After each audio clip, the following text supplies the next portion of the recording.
Cerita ini fakta atau fiksi? Silakan putuskan sendiri.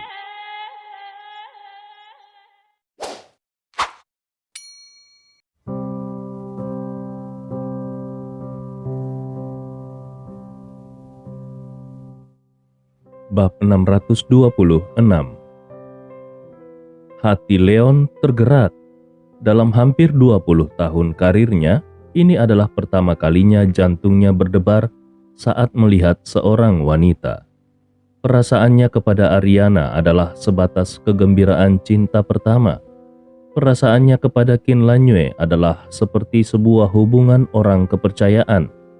Dia seperti merasakan sebuah koneksi dari hati ke hati dengan Qin Lanyue, dan dia selalu seperti melihat dirinya sendiri ketika melihat Qin Lanyue.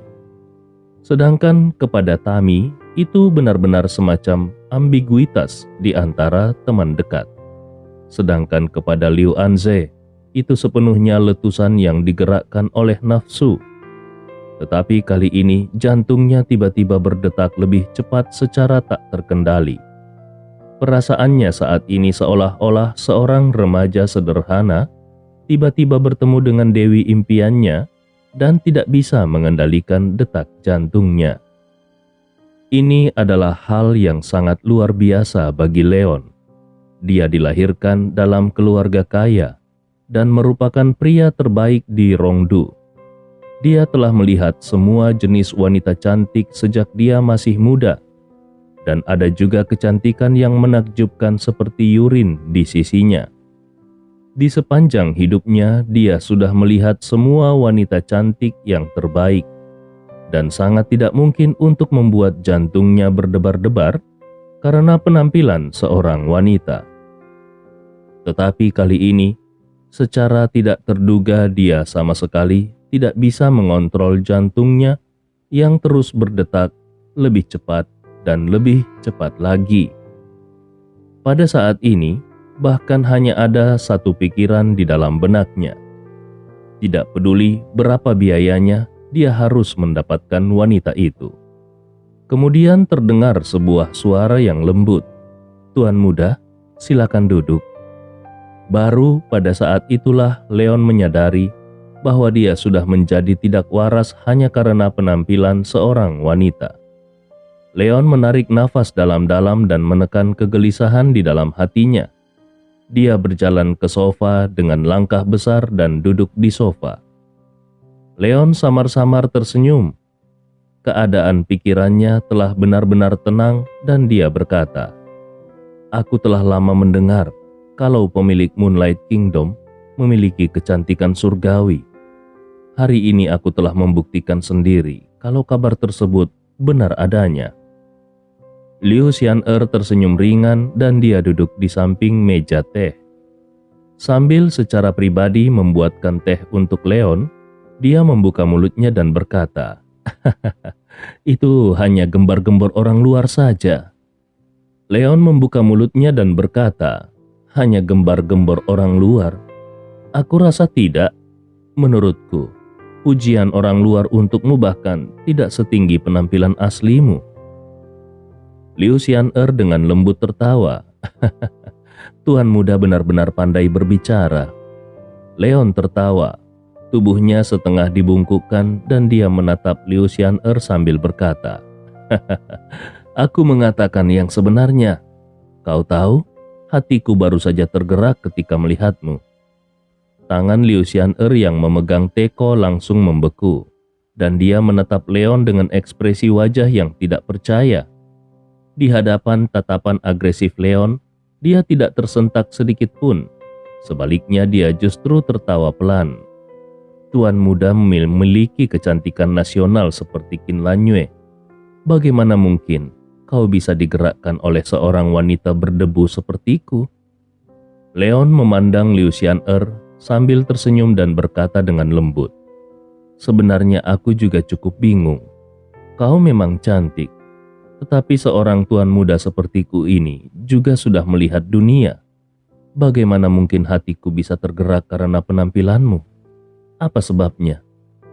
Liu Xian'er melanjutkan gerakan anggunnya dan sambil terus membuat teh, dia samar-samar tersenyum sambil berkata, "Mengenai hal itu, Tuan Muda harus bertanya pada dirimu sendiri."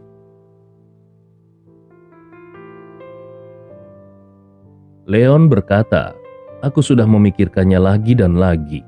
Sepertinya hanya ada dua kemungkinan."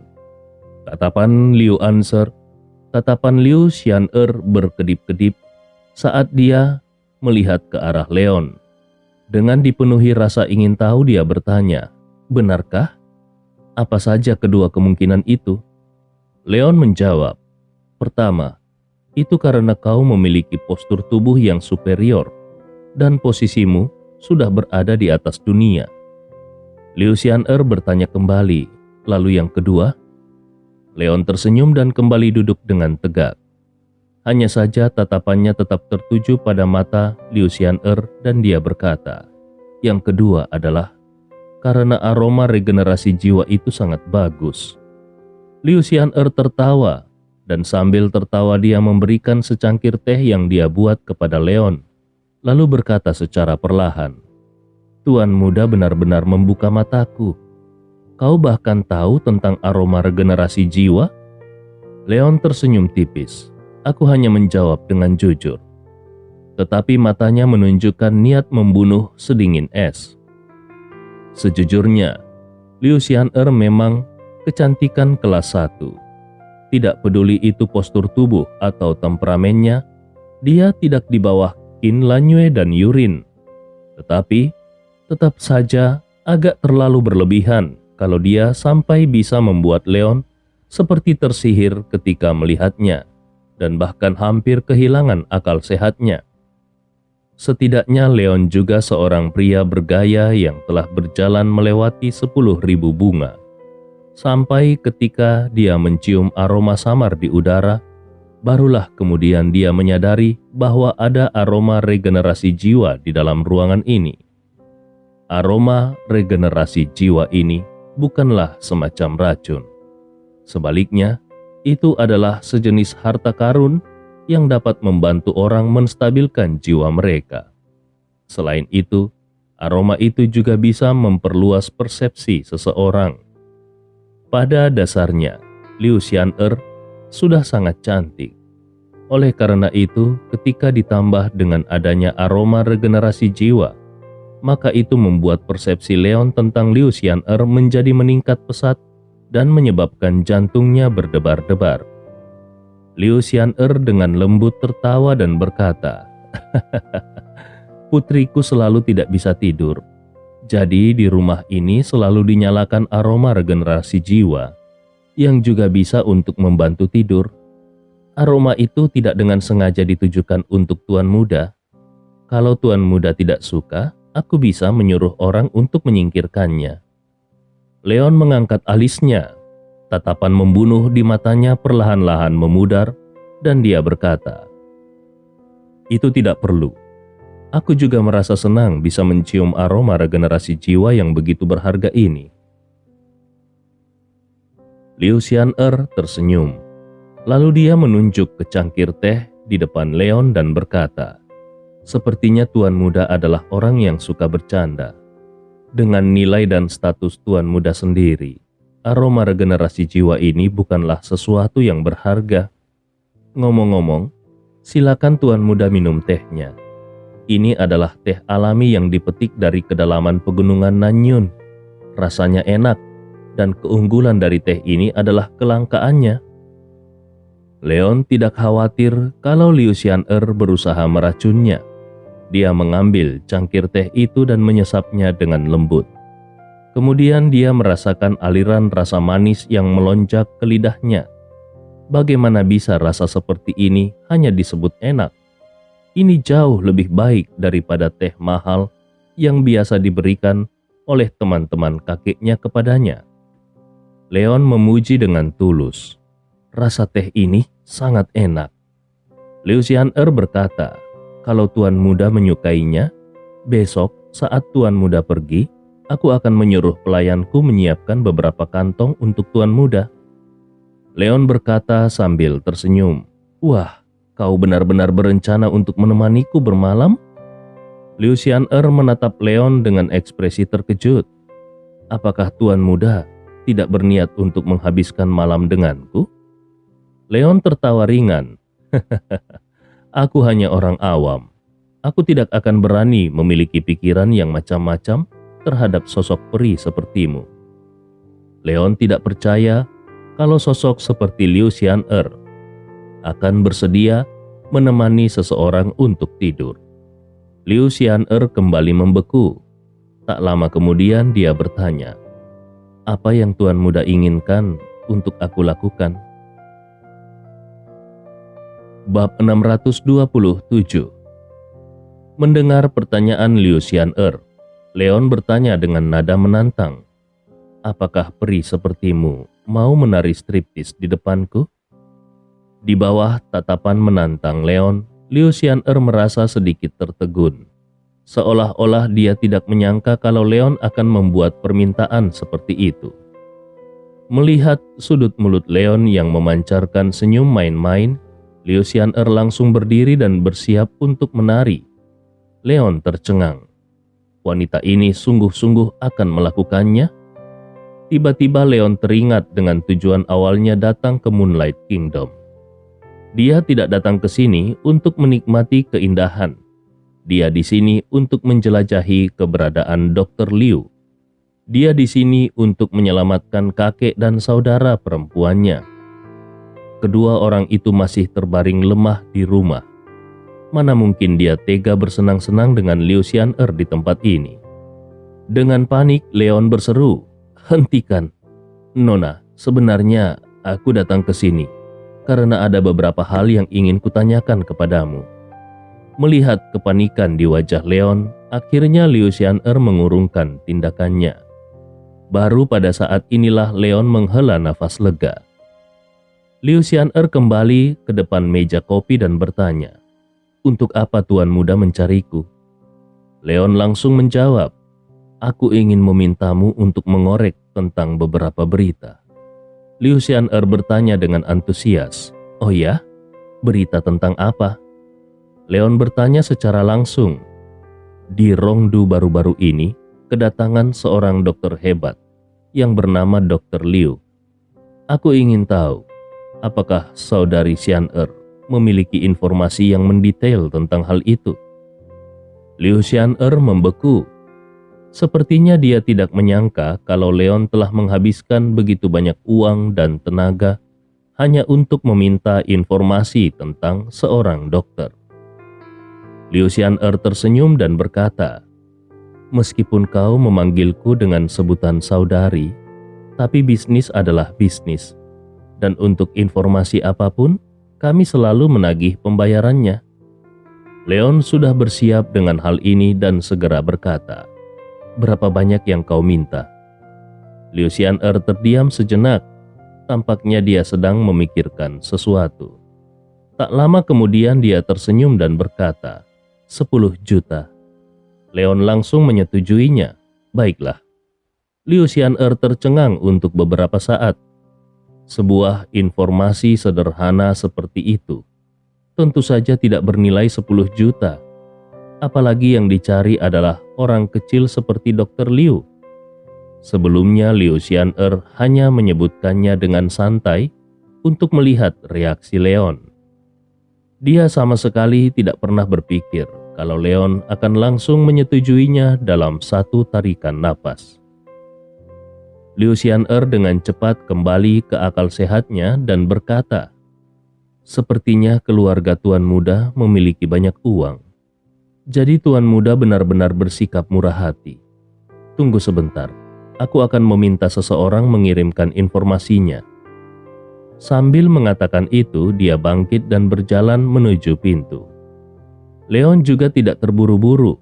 Dia minum teh sambil menunggu. Tidak lama kemudian, Liu Xian'er membawa setumpuk informasi dan menyerahkannya langsung kepada Leon. Liu Xian'er berkata sambil tersenyum tipis, "Informasi Dr. Liu ada di dalamnya, termasuk siapa yang dia temui dan apa yang dia bicarakan akhir-akhir ini." Leon terkejut. "Sedetail itu? apakah Moonlight Kingdom benar-benar sekuat itu? Ketika Luo Jindao mengatakan bahwa Moonlight Kingdom menjual informasi, awalnya dia mengira kalau Moonlight Kingdom hanya menjual berita biasa. Jadi dia datang untuk mengujinya. Siapa yang menyangka kalau informasi yang dijual oleh Moonlight Kingdom ternyata sedetail itu? Liu Xian'er tertawa. Tentu saja, uang yang kau bayarkan pantas dibalas dengan informasi yang mendetail.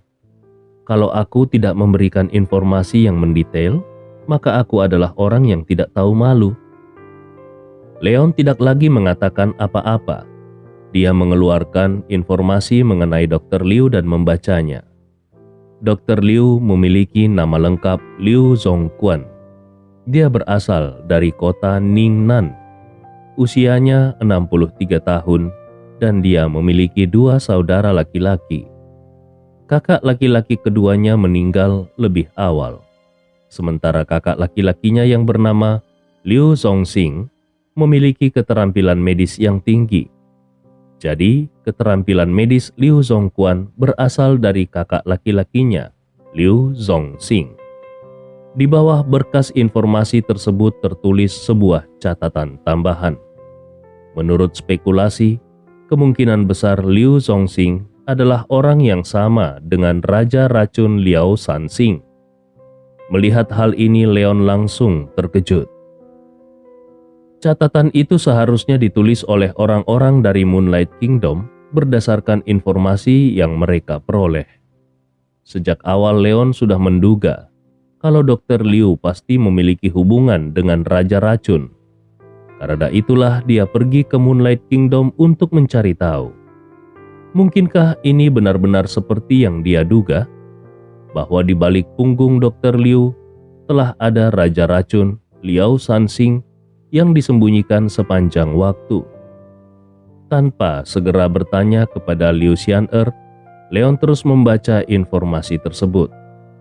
Dan ketika dia membaca kalau Liu Zongquan telah memasuki kompleks pemerintah hari ini dan bertemu dengan kakak laki-lakinya, Leon terkejut dan melihat ke arah Liu Xian'er sambil bertanya, "Apakah semua ini benar?" Liu Xian'er mengangguk yakin.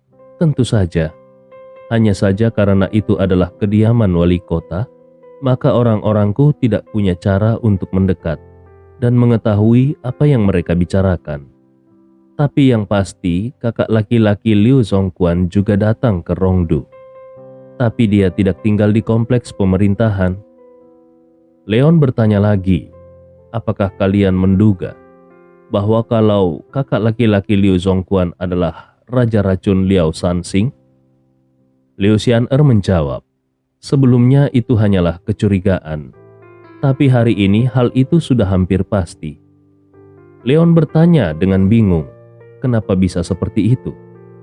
Liu Xian'er berkata dengan acuh tak acuh, setelah Liu Zongxing meninggalkan kompleks pemerintah, orang-orangku berusaha untuk mengikutinya. Tapi sebagai hasilnya, mereka semua mati. Untuk bisa meracuni orang-orang kami tanpa suara, kupikir metode semacam itu hanya Raja Racun Liao Sanxing yang memiliki kemampuan seperti itu. Tidak terlihat terlalu banyak kesedihan di wajah Liu Xian'er karena telah kehilangan orang-orangnya sendiri. Bagi orang-orang seperti mereka yang mencari informasi, hidup dan mati itu adalah hal yang biasa. Alis Leon berkerut. Kalau itu masalahnya, maka dia harus menemukan orang tua itu. Karena itu adalah satu-satunya petunjuk untuk menemukan rumput bintang 9. Lagi pula, kalau Raja Racun tidak segera ditemukan sesegera mungkin, entah apa lagi yang akan dia lakukan. Leon berpikir kalau kakeknya sendiri pasti juga telah diracuni oleh Raja Racun ini. Hanya saja dengan kemampuannya sendiri dan kakak seperguruannya yang ke-8, mereka belum bisa menemukan racunnya. Leon bertanya, "Oh iya, bisakah kita menemukan Raja Racun sekarang?" Liu Xian'er menggelengkan kepalanya. itu sulit. Sebelumnya orang-orangku telah mengikuti Liu Dongming dan mencapai halaman tempat Liu Zongxing dulu tinggal pada waktu itu. Tetapi sejak Liu Zongxing pergi meninggalkan kompleks pemerintahan, dia tidak pernah kembali lagi ke halaman itu. Jadi saat ini aku tidak tahu persis di mana dia berada. Leon tiba-tiba bertanya, "Saudari Xian'er, kau juga bermarga Liu? Kau tidak berhubungan dengan keluarga Liu Zongquan ini, bukan?" Liu Xian'er membeku, tetapi kemudian tersenyum. "Jangan khawatir, aku tidak punya hubungan dengan mereka." Leon bertanya sekali lagi, "Lalu apa sebenarnya identitasmu?" Liu Xian'er kembali tertegun. Dia sama sekali tidak menyangka kalau Leon akan bertanya secara langsung.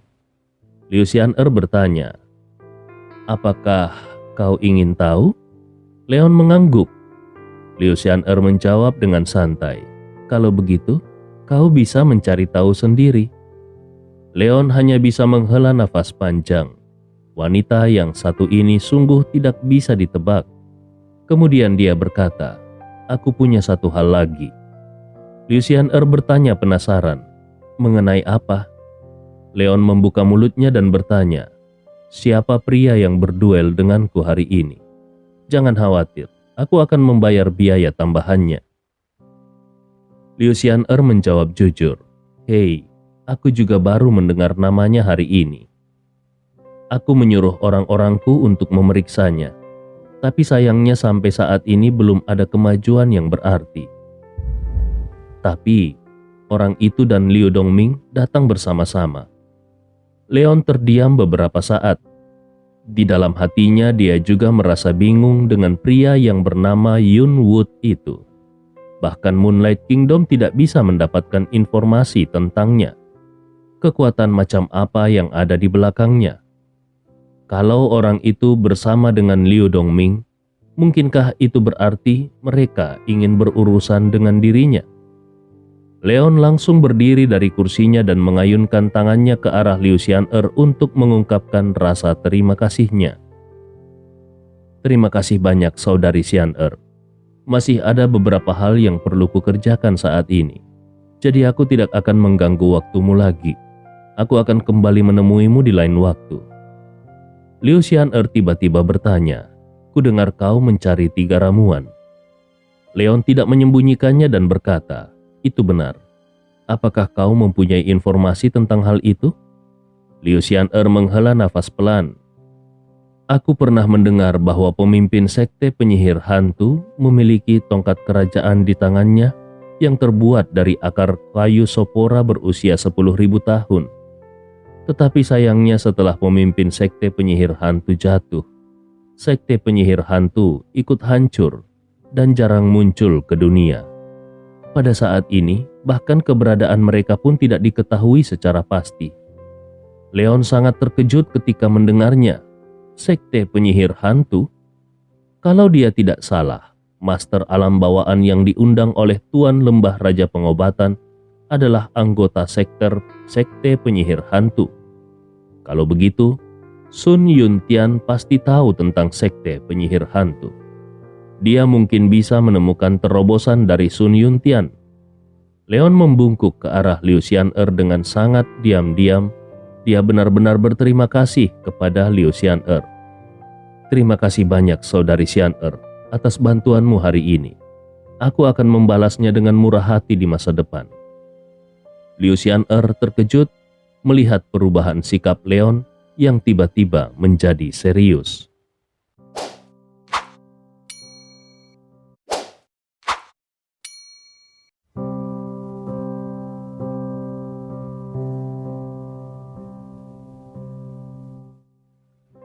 Bab 628. Liu Xian'er tertegun. Dia merasa dia hanya dengan santai mengatakan informasi yang sepele. Tetapi sebagai balasannya, Leon malah sungguh-sungguh berterima kasih kepadanya. Mungkinkah Leon tahu di mana sekte penyihir hantu itu? Ketika dia kembali tersadar, sosok Leon sudah menghilang di depan matanya, dan saat ini pelayannya, Jadeite, masuk dari luar dan menutup pintu kamar. Jadeite berjalan mendekat dan berkata ke arah Liu Xian'er dengan sikap yang sangat khawatir. "Nona, kau mengambil terlalu banyak risiko." Liu Xian'er bertanya dengan bingung. "Aku mengambil terlalu banyak risiko?" Pikiran Liu Xian'er belum sepenuhnya kembali. Jadi dia masih sedikit linglung untuk sesaat. Jadeite bergumam, "Iya, kalau tadi kau benar-benar menari striptis dan pria itu tidak bisa menguasai dirinya, kau bisa celaka." Setelah mengetahui arah pembicaraan Jadeite, Liu Xian'er tersenyum dan berkata, "Bukankah pada akhirnya dia tidak melakukan apa-apa?" Jadeite kemudian mengubah fokus pembicaraan mereka. "Nona, apakah kau memang berniat untuk berteman dengan Tuan Muda Wood itu?" Liu Xian'er menjawab, "Ya, dia baru berusia kurang dari 20 tahun, tetapi sudah memiliki kekuatan alam bawaan ketiga, atau bahkan lebih. Pikirannya juga sudah sangat teguh. Orang seperti itu, selama dia tidak mati, dia tidak akan bisa dihalangi untuk melangkah ke ranah Grandmaster. Ngomong-ngomong, kau harus tetap mengerjakan perintah rahasiaku untuk menginvestigasi secara habis-habisan orang yang berduel dengannya hari ini. Segera beritahu aku kalau ada berita tentang hal itu." Jadeite mengerutkan keningnya. "Tapi Nona, menurutku pria bernama Yun Wood itu tidak buruk. Kemungkinan besar orang yang ada di belakangnya adalah orang-orang yang memiliki kekuatan besar. Kalau kau ingin melakukan ini untuk seorang Leon, apakah resikonya tidak terlalu besar?" Liu Xian'er telah menyingkirkan senyum di wajahnya dan berkata dengan serius, "Semakin besar resikonya, semakin besar manfaatnya. Ikuti saja apa yang aku katakan." Jadeite tahu kalau saat ini nona mudanya telah membuat keputusan. Jadi dia pun tidak berani mengatakan apa-apa lagi. Dengan hormat dia mengangguk lalu melangkah mundur. Ketika hanya Liu Xian'er yang ada di dalam ruangan itu, senyum tipis muncul di wajahnya yang sangat cantik dan dia berkata, "Leon, kau tidak boleh mengecewakanku." Leon tidak tahu tentang semua ini, tetapi dia sudah mendapatkan informasi yang dia inginkan. Dr. Liu yang merawat kakeknya benar-benar sangat dekat dengan Raja Racun. Karena ini masalahnya, maka koma yang dialami kakeknya juga pasti terkait dengan Raja Racun. Dan pengobatan yang dilakukan Dr. Liu terhadap kakeknya mungkin telah diinstruksikan oleh Raja Racun. Dr. Liu pasti membius kakeknya secara diam-diam. Namun sepertinya ada sedikit kejanggalan di sini. Dengan keahlian Raja Racun, seharusnya tidak terlalu sulit baginya untuk membunuh kakeknya secara instan tanpa ada yang menyadarinya. Tapi kenapa dia hanya membuat kakeknya koma? Apa tujuannya melakukan hal itu? Ketika Qin Zhongquan datang besok, dia harus mengawasinya dengan hati-hati. Adapun mengenai misteri yang tersembunyi di balik Liu Xian'er, meskipun Leon juga penasaran di dalam hatinya, tetapi dia tidak punya waktu untuk berpikir secara mendalam saat ini. Menyelamatkan kakeknya dan Yurin adalah prioritas utamanya. Ketika Leon kembali ke villa keluarga Wood, Su Baci dan yang lainnya sedang menunggu Leon di ruang tamu. Begitu Su Baci melihat Leon masuk, dia segera berbicara. "Bagaimana? Apakah ada informasi yang kau dapatkan?" Leon berkata dengan terus terang, "Raja Racun, Liao Sanxing, kemungkinan besar adalah kakak laki-laki Dr. Liu. Namanya Liu Zongxing." Zubaci terperanjat. "Apa? Yang satu bermarga Liao, sementara yang lain bermarga Liu. Bagaimana mungkin mereka adalah saudara sedarah?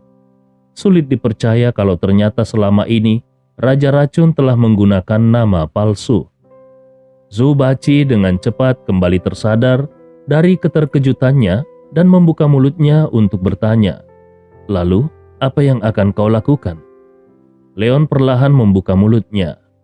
Ketika dokter datang besok, aku akan pergi sendiri menemuinya dan melihat apakah aku bisa menemukan petunjuk tentang Raja Racun dari Dr. Liu itu. Zubachi terdiam. Ketika dia memikirkannya, dia kemudian merasa bahwa sepertinya itu memang satu-satunya cara saat ini.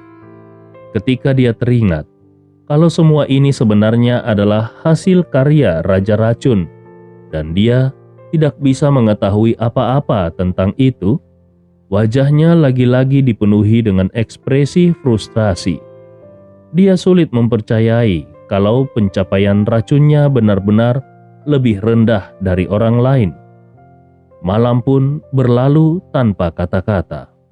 Keesokan paginya, untuk menghindari kecurigaan Dr. Liu, Leon datang ke taman bambu hijau pagi-pagi sekali dan berjaga-jaga di depan tempat tidur kakeknya. Dan sekitar pukul 10 atau lebih, Dr. Liu pun masuk di bawah kepemimpinan paman tertua Leon, yaitu Donald Wood.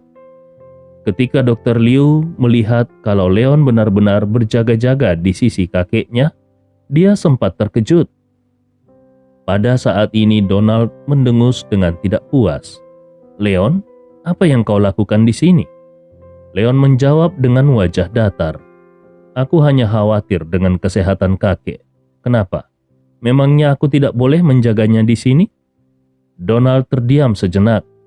Sebenarnya memang tidak ada yang salah dengan apa yang dilakukan oleh Leon ini. Dr. Liu berkata sambil tertawa. "Tuan Muda Wood adalah cucu yang berbakti.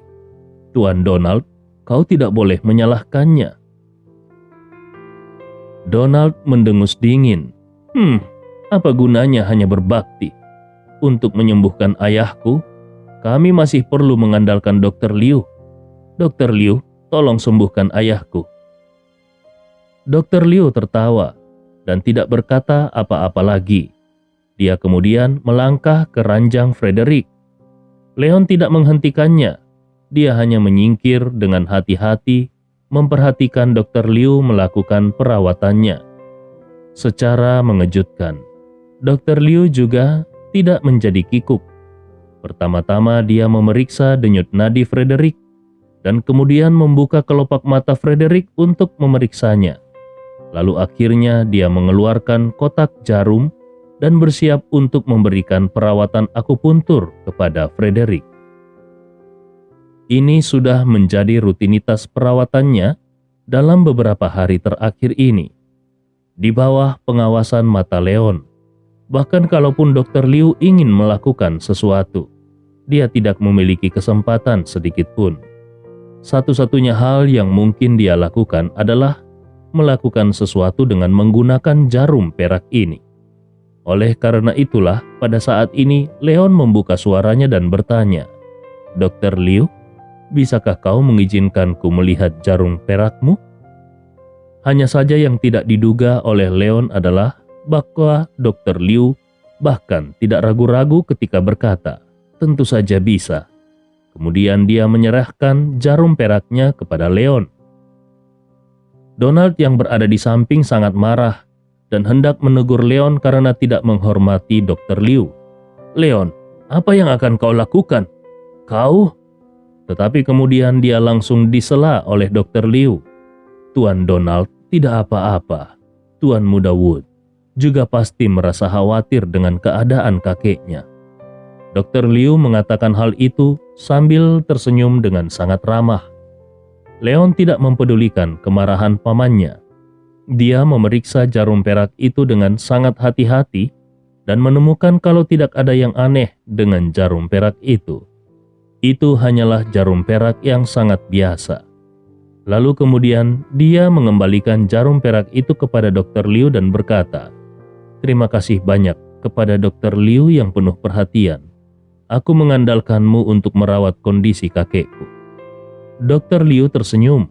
Seharusnya memang begitu. Kemudian dia mengambil jarum perak itu dan menancapkannya di kepala Frederick Wood. Bab 629. Kecepatan Dr. Liu dalam menusukkan jarum sangat cepat, dan setiap tusukan jarumnya sangat akurat. Sekilas, dia terlihat sangat ahli dalam menggunakan jarum. Hanya dalam beberapa saat saja, 13 jarum perak telah dimasukkan ke dalam tubuh lelaki tua itu, dan di bawah rangsangan jarum perak ini, wajah Frederick yang awalnya pucat itu benar-benar bersinar dengan rona kemerahan yang samar, dan bahkan kekuatan nafasnya sepertinya telah menguat sedikit demi sedikit. Melihat Dr. Liu menancapkan jarum terakhir ke titik akupuntur Bai Hui kakeknya, Leon berseru di dalam mulutnya, "Bukankah itu adalah 13 jarum gerbang hantu?" Dr. Liu berseru kagum, "Tuan Muda Wood memiliki penglihatan yang baik." Leon bertanya lagi, "Apakah itu untuk merangsang suplai darah kakek ke otak?" Dr. Liu mengangguk berulang kali. "Iya, Tuan Frederick telah mengalami koma. Sebagian besar alasannya adalah karena usianya dan kurangnya suplai oksigen ke otaknya. Ini adalah cara yang paling stabil dan efektif." Leon mengacungkan jempolnya. Dr. Liu benar-benar memiliki keterampilan medis yang sangat baik. Dr. Liu memandang Leon dengan senyuman di wajahnya. "Itu hanya karena pengalaman, tetapi Tuan Muda Wood bisa memiliki wawasan seperti ini di usia yang begitu muda. Itu benar-benar membuatku merasa kagum.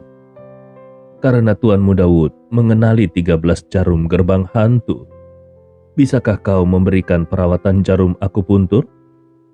Leon tertegun, tetapi kemudian dia mengangguk. "Tentu saja." Dr. Liu tertawa. "Kalau begitu, bagaimana kalau mulai besok Tuan Muda saja yang memberikan perawatan jarum akupuntur?" Leon membeku. "Apa?"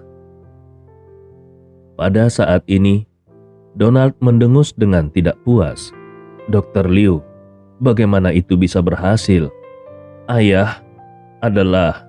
Namun kemudian, dia langsung diinterupsi oleh Dr. Liu sebelum dia bisa menyelesaikan kata-katanya.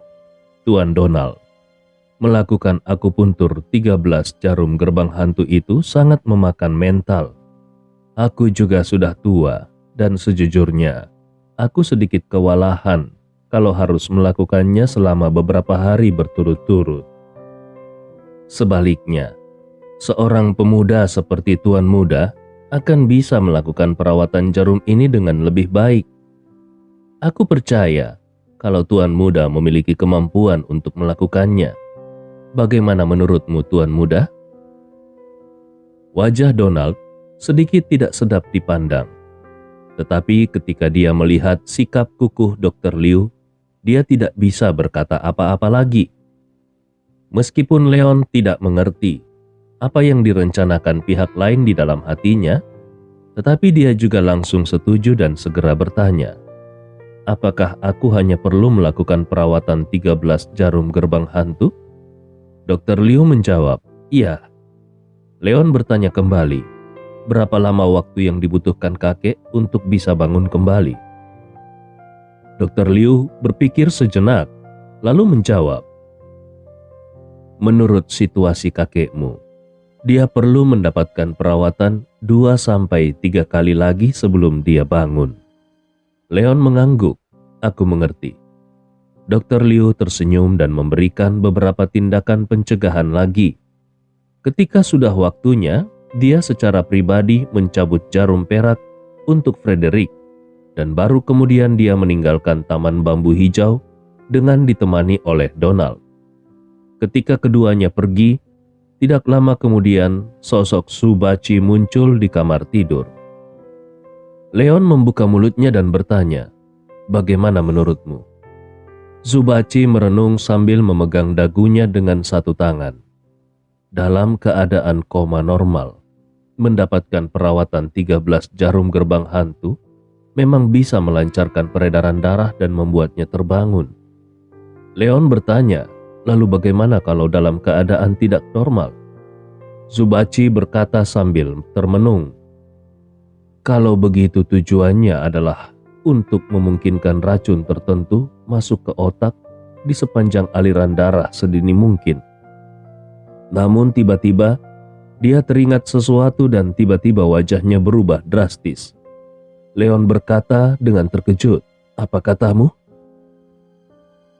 Subachi menepuk dahinya dan berkata dengan sangat menyesal, "Ada sejenis racun yang tidak berwarna dan tidak berasa. Begitu bercampur dengan darah, akan sangat sulit untuk mengetahuinya dengan cara apapun. Aku benar-benar lupa dengan racun yang begitu penting ini." Ekspresi wajah Leon juga berubah. "Apa nama racunnya?" Wajah Subachi juga menjadi sangat jelek. "Racun pengendali mayat." Mata Leon membelalak saat dia menatap kakak senior kedelapannya itu dengan ekspresi tidak percaya. Ketakutan yang bahkan belum pernah terjadi sebelumnya muncul di matanya. Racun pengendali mayat adalah racun yang sangat langka dan sangat sulit untuk dirumuskan. Dalam hal toksisitas, racun ini memang jauh lebih rendah daripada 9 bintang di langit penguburan. Tetapi kesulitan untuk merumuskannya tidak berada di bawah 9 bintang di langit penguburan. Efek terbesar dari racun ini adalah menghancurkan saraf otak tubuh manusia dan mengakibatkan keadaan kematian semu pada otak. Tetapi tidak banyak memiliki bahaya pada tubuh manusia. Setelah racun benar-benar menghancurkan saraf otak, seluruh tubuh manusia akan menjadi orang mati yang hidup tanpa kesadaran.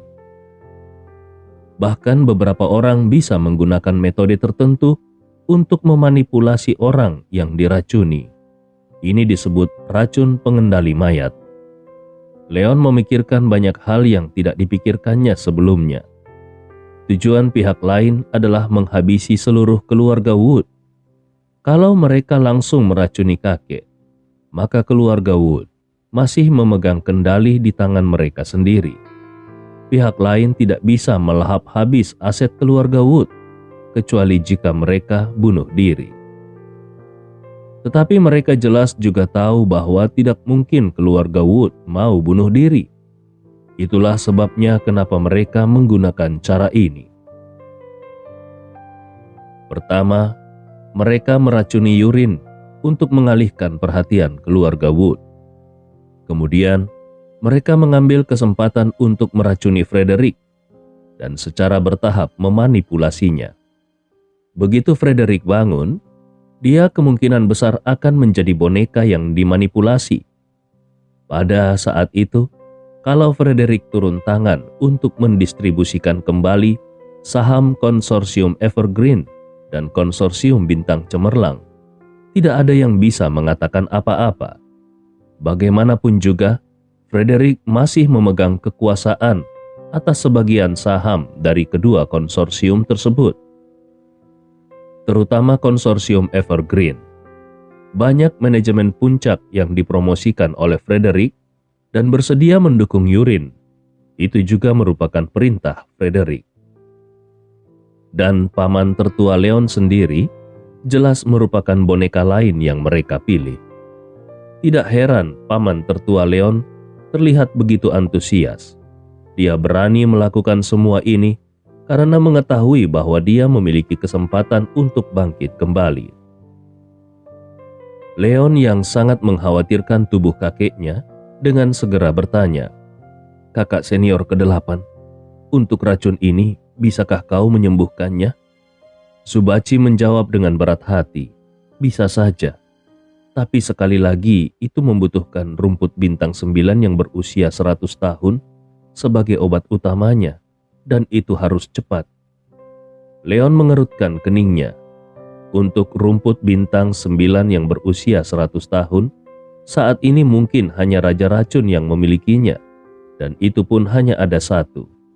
Bahkan kalaupun dia benar-benar bisa mendapatkan obat itu hanya bisa menyelamatkan satu orang. Leon membuat keputusan setelah beberapa saat merenung. tidak peduli apakah itu kakeknya atau Yurin. Keduanya adalah kerabat terpenting dalam hidupnya. Menyuruhnya untuk memilih satu dari dua akan sangat sulit untuk dilakukan. Leon pun berkata, "Untuk masalah kakek akan diurus olehmu. Aku akan mencari tahu kebenaran dan keberadaan Raja Racun." Sekarang situasi kakeknya semakin kritis. Dia harus segera menemukan rumput bintang 9 untuk menyembuhkan kondisi kakeknya terlebih dahulu. Sedangkan untuk Yurin, masih ada waktu tersisa. Jadi dia selalu bisa memikirkan cara lain. Zubachi juga tahu bahwa situasinya mendesak, jadi dia pun mengangguk dengan penuh semangat. Baiklah. Leon tidak segera pergi, tetapi bertukar jaket dengan Zubachi sebelum kemudian dia diam-diam pergi melalui jendela samping. Sementara Zubachi mengeluarkan topeng kulit manusia dari lengannya dan meletakkannya di wajahnya. Saat ini, dia akan berjaga-jaga sebagai Leon sampai Leon mengambil rumput 9 bintang yang berusia 100 tahun. Di sisi lain, setelah Dr. Liu meninggalkan villa keluarga Wood, dia tidak terburu-buru kembali ke kompleks pemerintah. Sebaliknya, dia turun dari mobil di tengah jalan, lalu naik taksi lagi dan sampai di gang tertentu di pinggiran kota. Setelah berbelok di beberapa tikungan secara berurutan dan memastikan bahwa tidak ada orang yang mengikutinya, Dr. Liu pun datang ke pintu halaman berlantai 2 dan mengetuk pintu dengan lembut. Apa yang tidak dia ketahui adalah bahwa sosok menyeramkan telah mengikutinya dari jauh.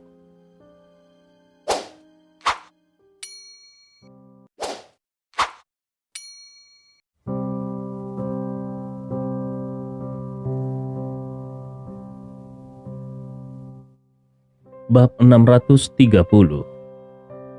Dengan suara yang berderit, pintu yang ada di depan Dr. Liu pun terbuka. Seorang anak laki-laki berusia 5 atau 6 tahun muncul di ambang pintu dan menatap Dr. Liu dengan tatapan mata yang mati rasa. Dr. Liu tidak banyak menatapnya dan langsung berjalan masuk dengan langkah besar. Anak laki-laki itu juga tidak mengatakan apa-apa. Dia melihat ke arah kedua sisi jalan. Lalu kemudian, dia menutup pintu setelah memastikan tidak ada orang lain. Di tengah halaman, seorang pria tua bungkuk yang sedang duduk di bangku kecil sambil membuat ramuan, berbicara tanpa mengangkat kepalanya. "Kenapa kau ke sini? Bukankah sudah kubilang jangan datang kalau kau tidak memerlukan apa-apa? Bagaimana kalau kau sedang diikuti?" Beberapa makhluk beracun di depan pria tua itu mengangkat kepala mereka dan melihat ke arah Dr. Liu. Dr. Liu tersenyum puas.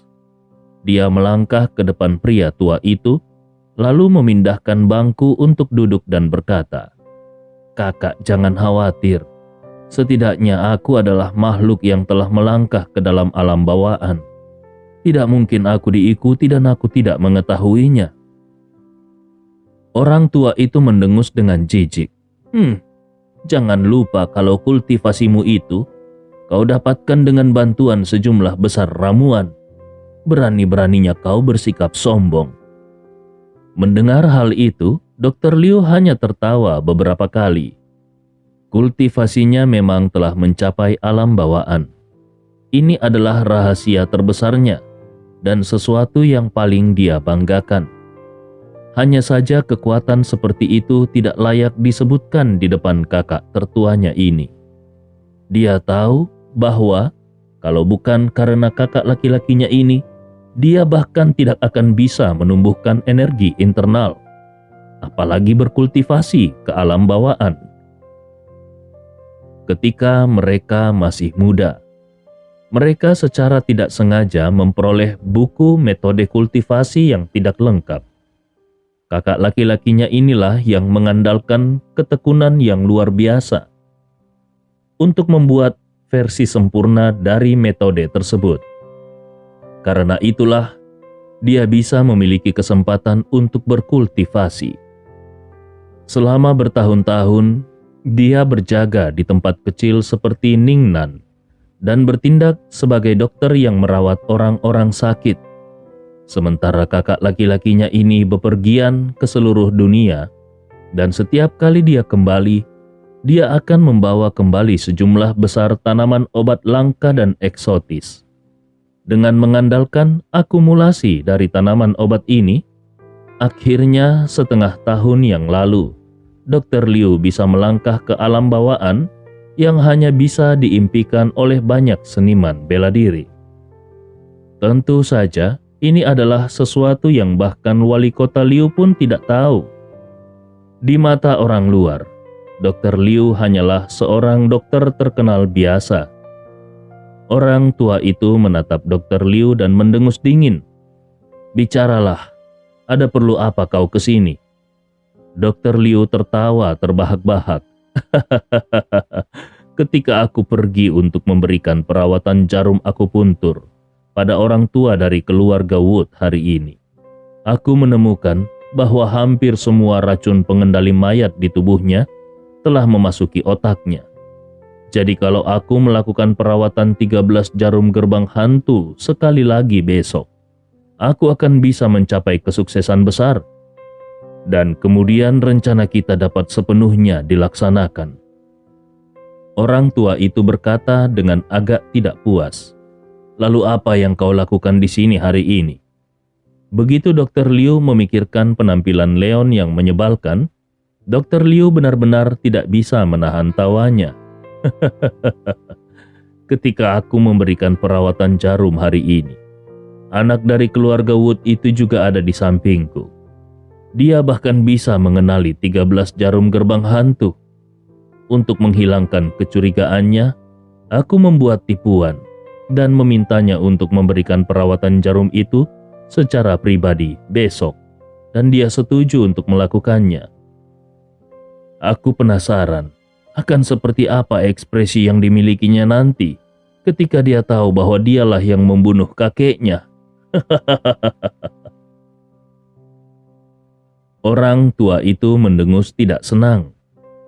"Tugas utama kita adalah mengacaukan keluarga Wood. Untuk menangani anak nakal itu, ada orang lain yang akan melakukannya. Untuk apa kau bermain-main dengan ular seperti itu?" Hati Dr. Liu bergetar hebat. "Tapi, aku hanya..." Orang tua itu memotong perkataan Dr. Liu sambil menghela nafas. "Tapi dengan melakukan itu, memang bisa menghilangkan banyak keraguannya. Baiklah, kalau tidak ada yang lain, kau bisa cepat kembali dan jangan ke sini lagi." Tentu saja Dr. Liu tidak berani mengatakan apa-apa lagi. Dia buru-buru berdiri, lalu memberi hormat ke arah orang tua itu dan berjalan menuju pintu. Namun, ketika dia baru saja membuka pintu, dia melihat sosok ramping berdiri di depan pintu dan seluruh tubuhnya terkejut. "Tuan Muda Wood?" Orang tua yang sedang meramu tanaman itu juga mendongak tiba-tiba, dan wajahnya juga berubah ketika melihat sosok Leon. Dalam sekejap Leon sudah melayangkan tinjunya langsung mengenai jantung Dr. Liu. Tubuh Dr. Liu segera terbang langsung ke belakang seolah-olah dia adalah bola meriam. Dan ketika dia masih di udara, seteguk besar darah telah menyembur dari mulutnya. Tadi malam, ketika Leon mengetahui bahwa Raja Racun mungkin saja kakak laki-laki dari Dr. Liu yang bernama Liu Zongxing, Leon telah memikirkan fakta bahwa kalau dia ingin mengetahui jejak Raja Racun, dia mungkin harus mengikuti Dr. Liu. Agar tidak menimbulkan kecurigaan Dr. Liu, dia sengaja muncul di sisi kakeknya pagi-pagi sekali dan menyaksikan proses perawatan kakeknya. Selain itu, untuk menghindari kecurigaan terhadapnya, dia membiarkan kakak kedelapannya menyamar sebagai dirinya sendiri untuk tinggal di kamar tidur kakeknya. Sementara dia sendiri diam-diam keluar melalui jendela. Semua ini adalah untuk memberikan ilusi kepada Dr. Liu bahwa dia masih tinggal di kamar tidur kakeknya. Bahkan untuk menghindari dia tertangkap basah ketika Dr. Liu meninggalkan villa keluarga Wood. Leon mengirim seorang ahli seperti wanita berambut perak untuk diam-diam mengikuti Dr. Liu. Sebagai hasil dari usahanya, dia akhirnya bisa menemukan raja racun. Racun yang mereka berikan kepada kakeknya ternyata benar-benar racun pengendali mayat. Leon sangat membenci Dr. Liu ini karena Dr. Liu berencana menggunakan tangan Leon sendiri untuk membuat racun pengendali mayat di tubuh kakeknya, benar-benar menyerang kakeknya. Untuk orang seperti itu, yang memiliki penampilan mulia tetapi sebenarnya berpikiran jahat, Leon tidak akan bersikap sopan. Jadi, saat tadi Leon menyerang, dia melakukannya dengan sekuat tenaga. Tubuh Dr. Liu jatuh dengan keras ke tanah dan beberapa suap darah menyembur keluar. Wajahnya bahkan menjadi pucat dalam sekejap dan tangannya bahkan menunjuk ke arah Leon dan berseru kaget, "Kau? Kenapa kau ada di sini? Bukankah kau menjaga di sisi kakekmu?" Dr. Liu benar-benar tidak menyangka kalau Leon akan muncul di sini. Ketika tadi dia turun dari mobil, dia juga menelpon untuk bertanya kepada Donald. Pada saat itu, informasi yang diperolehnya adalah bahwa Leon tetap tinggal di kamar kakeknya dan tidak keluar sama sekali. Bagaimana mungkin dalam sekejap Leon bisa mengikuti dirinya ke sini? Mendengar ucapan Dr. Liu itu, Leon pun menjadi yakin kalau Dr. Liu benar-benar memiliki mata-mata di keluarga Wood. Dia juga malas berbicara omong kosong dengan Dr. Liu. Dalam satu langkah besar dia ingin segera menghabisi Dr. Liu dan kemudian berurusan dengan kakak laki-laki Dr. Liu, yaitu Raja Racun Liu Zongxing. Pada saat ini Liu Zongxing yang sedang duduk di bangkunya langsung mengangkat tangannya dan mengguncangkannya. Dalam sekejap, panah hitam melesat dan menembak ke arah Leon. Tubuh Leon bergerak ke samping dan dia buru-buru menghindari panah tajam ini. Namun, ketika Leon mengira kalau dia sudah berhasil menghindari panah itu, yang terjadi adalah panah itu berbelok dengan keras dan berubah menjadi bentuk L di udara, lalu berusaha menggigit Leon. Barulah Leon menyadari bahwa panah hitam itu sebenarnya adalah seekor ular berbisa yang berwarna hitam. Mulut berdarah ular itu sudah sampai ke leher Leon dan dengan taringnya yang tajam, ular itu hendak langsung menggigit. Tepat pada waktunya, Leon dengan kasar mengulurkan tangan kanannya dan mencengkram ular hitam kecil itu. Namun yang mengejutkannya adalah ular hitam kecil ini tidak mengikat dirinya sendiri dan malah mengayunkan ekornya yang berayun ke arah lengan Leon. Dengan ukuran ular yang sekecil itu, sebenarnya Leon tidak mau peduli dengan ayunan ekornya. Tetapi masalahnya adalah ekor ular ini sebenarnya tajam dan menabrak lengan Leon dengan kecepatan penuh seperti jarum beracun. Leon tidak berani membiarkan ekor ular mutan ini mengenai lengannya. Jadi, dia buru-buru melemparkan ular itu keluar. Tetapi pada saat ular hitam itu terbang keluar, ekor ular hitam itu terlempar dan ujung ekor jarum beracun hitam itu bahkan melesat keluar, lalu melesat ke mata Leon. Bab 631. Kelopak mata Leon melonjak liar. Dia tidak menyangka bahwa kalau ular itu bukan hanya berbisa, tetapi juga sangat sulit untuk dihadapi. Melihat jarum ekor ular yang melesat dengan cepat, seluruh tubuh Leon condong ke depan, yang memungkinkannya untuk menghindari pukulan yang mendebarkan ini. Ketika tubuhnya akan jatuh ke tanah, dia menumpukan kedua lengannya, dan dengan cepat melesat dengan bantuan tumpuan itu. Tetapi ketika Leon sedang berusaha untuk bangun, lelaki tua bungkuk itu telah tiba di sisi Dr. Liu, lalu menarik Dr. Liu dari tanah dengan satu tangannya. Kemudian mereka berbalik dan berlari menuju rumah. Leon mengerutkan keningnya. Pukulan yang baru saja dia lemparkan adalah pukulan dengan kekuatan penuh. Tetapi sebagai hasilnya ternyata Dr. Liu tidak mati. Mungkinkah dia benar-benar seorang ahli dari alam bawaan seperti yang dia katakan? Seorang dokter terkenal biasa sebenarnya adalah seorang master alam bawaan? Sejak kapan seorang ahli alam bawaan begitu mudah untuk ditemukan? Atau adakah rahasia di balik sepasang saudara ini yang tidak dia ketahui? Dengan kecurigaan di dalam hatinya, sosok Leon tidak berhenti begitu saja. Dia langsung mengejar keduanya pada kesempatan pertama. Di dalam tubuh kakeknya sendiri masih ada racun pengendali mayat. Hari ini dia harus bisa mendapatkan rumput bintang 9 yang berusia 100 tahun. Kalau dia tidak memiliki cara untuk mendapatkan ramuan itu, maka besok ketika racun pengendali mayat telah sepenuhnya memasuki otak kakeknya, akan sulit bagi para dewa untuk menyelamatkan kakeknya. Leon tidak ingin kakeknya sendiri menjadi mayat hidup yang tidak sadarkan diri. Tepat ketika Leon belum masuk ke dalam rumah, seorang anak laki-laki berusia 5 atau 6 tahun yang entah dari mana tiba-tiba melompat keluar. Anak kecil itu memegang belati dengan racun di tangannya dan langsung menikamkan belatinya ke arah perut Leon. Ekspresinya tumpul dan tatapan matanya terlihat mati rasa. Tetapi kecepatannya sangat cepat. Dia sama sekali tidak terlihat seperti anak berusia 5 atau 6 tahun. Leon terkejut dan meraih pergelangan tangan bocah lelaki yang memegang pisau itu, tetapi dia menemukan bahwa kekuatan bocah lelaki ini sangat besar dan tidak kalah dari para ahli tinju. Dalam sekejap, orang lain juga melompat keluar dari rumah. Ternyata itu adalah seorang pria berusia 30-an. Melihat penampilannya, dia seharusnya merupakan ayah dari anak laki-laki itu.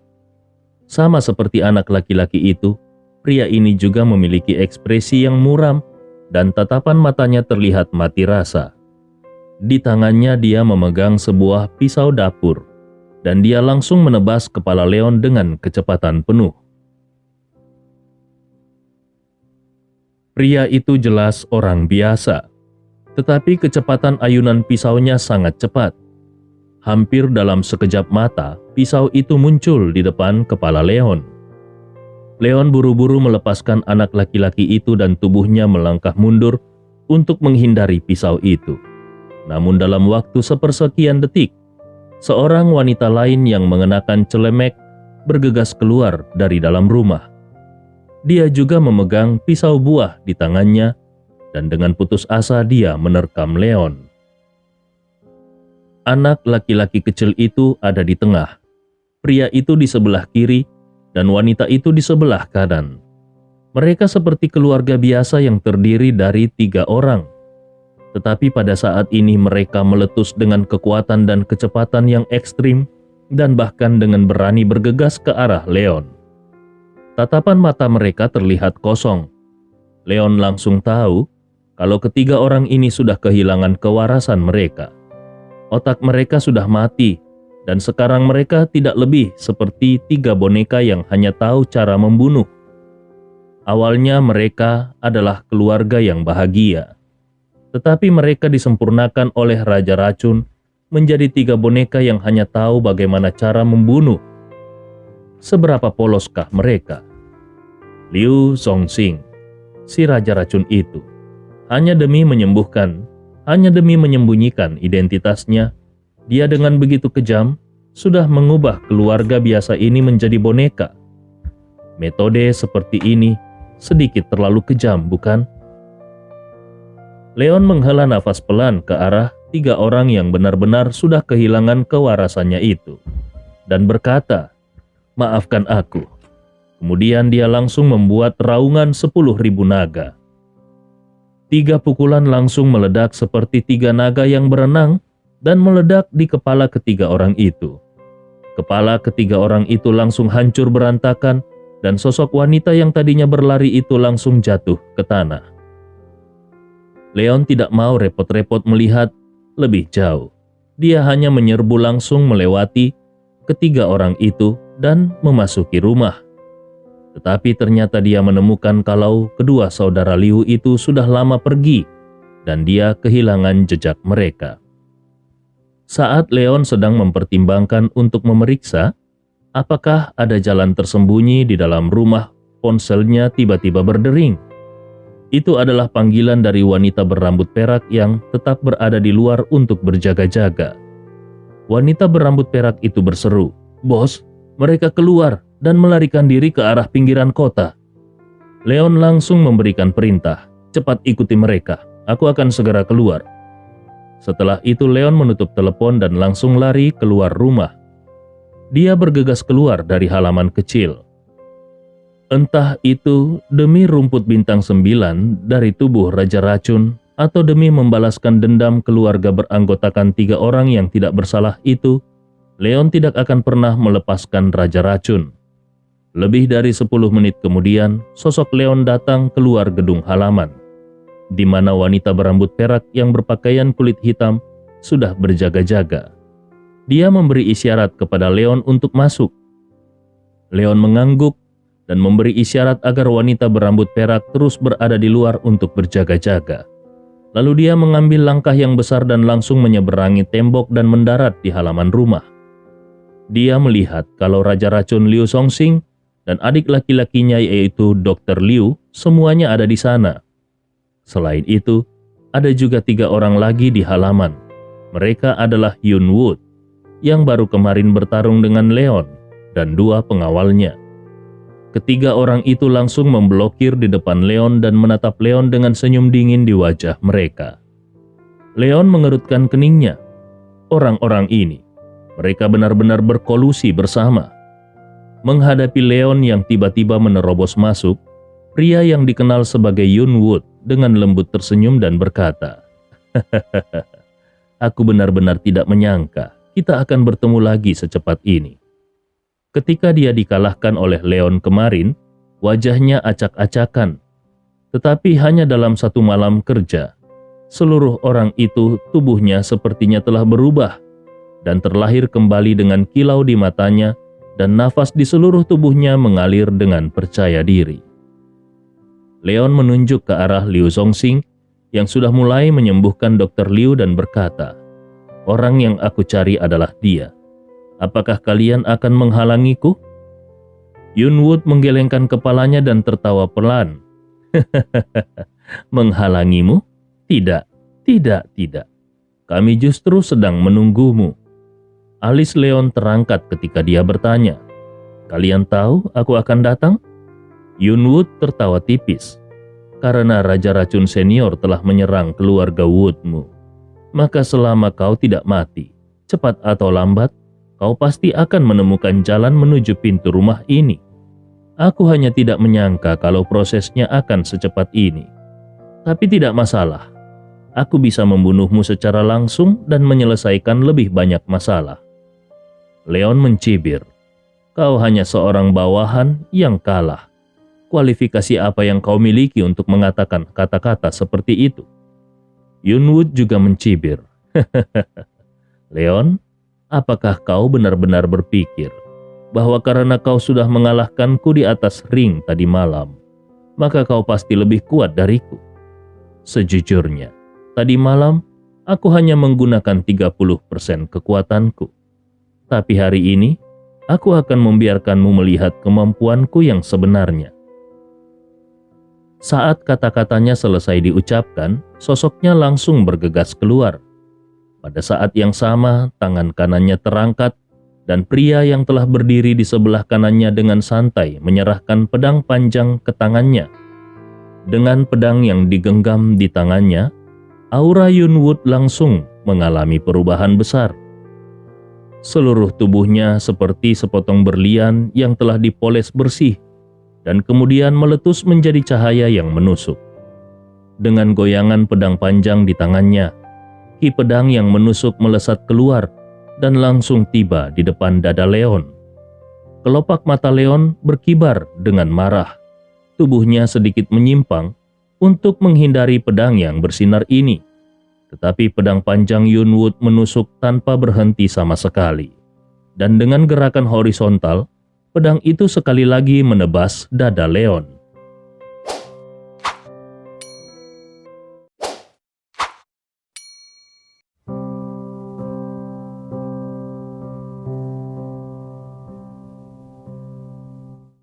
Bab 632. Pedang Ki itu sekali lagi melesat. Meskipun tubuh fisik Leon jauh lebih kuat daripada seniman bela diri alam bawaan biasa, tapi dia juga tidak berpikir kalau dadanya akan mampu menahan pedang Ki ini. Dengan hentakan kakinya, tubuh Leon menyapu ke belakang seperti bola meriam, dan saat dia mundur, seluruh tubuhnya dimiringkan ke belakang. Pedang Ki itu hampir menyerempet ujung hidungnya, dan seluruh tubuhnya hampir mendarat di tanah. Yun Wood tertawa ringan. Wah, reaksi yang bagus. Tangannya yang memegang pedang bergetar lagi, dan pedang panjang ramping itu sekali lagi menebang secara vertikal, lalu menebas ke arah Leon, yang tubuhnya sudah hampir jatuh ke tanah. Tepat pada waktunya, Leon menguatkan dirinya dengan satu tangan dan menggulingkan tubuhnya di udara untuk menghindari pedang itu sekali lagi.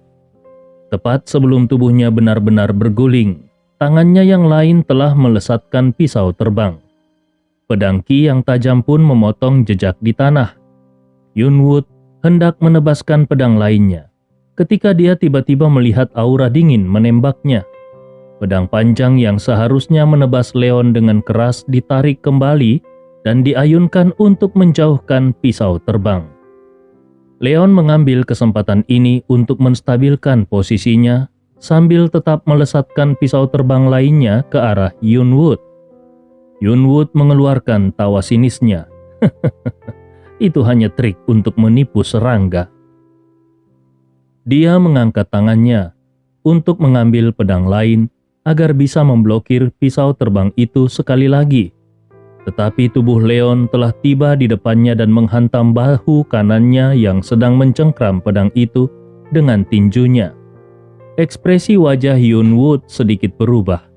Tubuhnya buru-buru mundur ke belakang. Tetapi Leon tidak lagi memberinya jarak untuk menarik tubuhnya menjauh.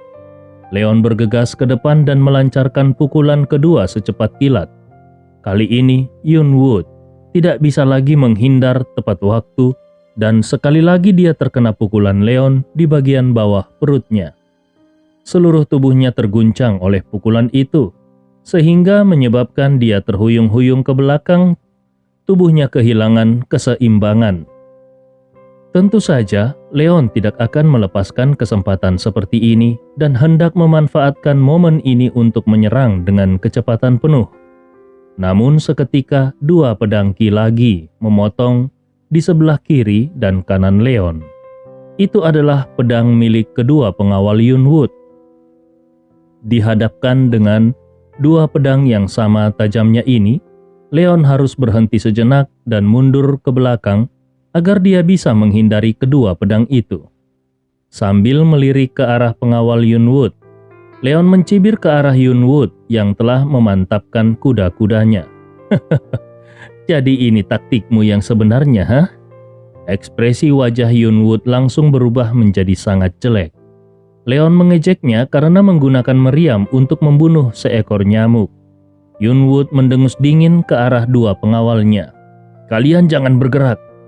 Aura sejati di seluruh tubuh Yun Wood mengalir dengan cepat, dan aura yang mengamuk itu melonjak terus-menerus. Bahkan pedang panjang putih keperakan yang ada di tangannya juga mengeluarkan suara mendengung pada saat ini. Kedua pengawal itu saling memandang dan kemudian mundur setengah langkah. Pada saat ini, di sudut mulut Liu Zongxing, yang sudah selesai merawat luka saudaranya, muncul senyum mencibir.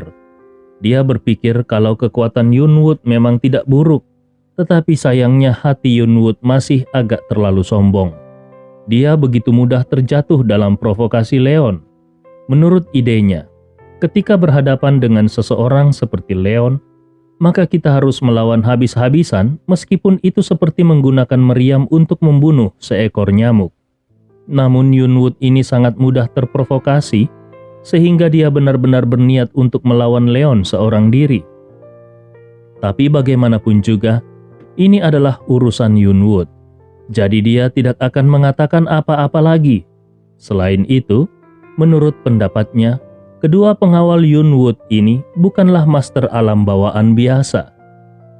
Kekuatan mereka setidaknya adalah alam bawaan kedua dan mereka sangat berpengalaman dalam hal bertarung. Begitu Yunwood kalah, kedua pengawal itu pasti akan bertarung melawan Leon dengan sekuat tenaga.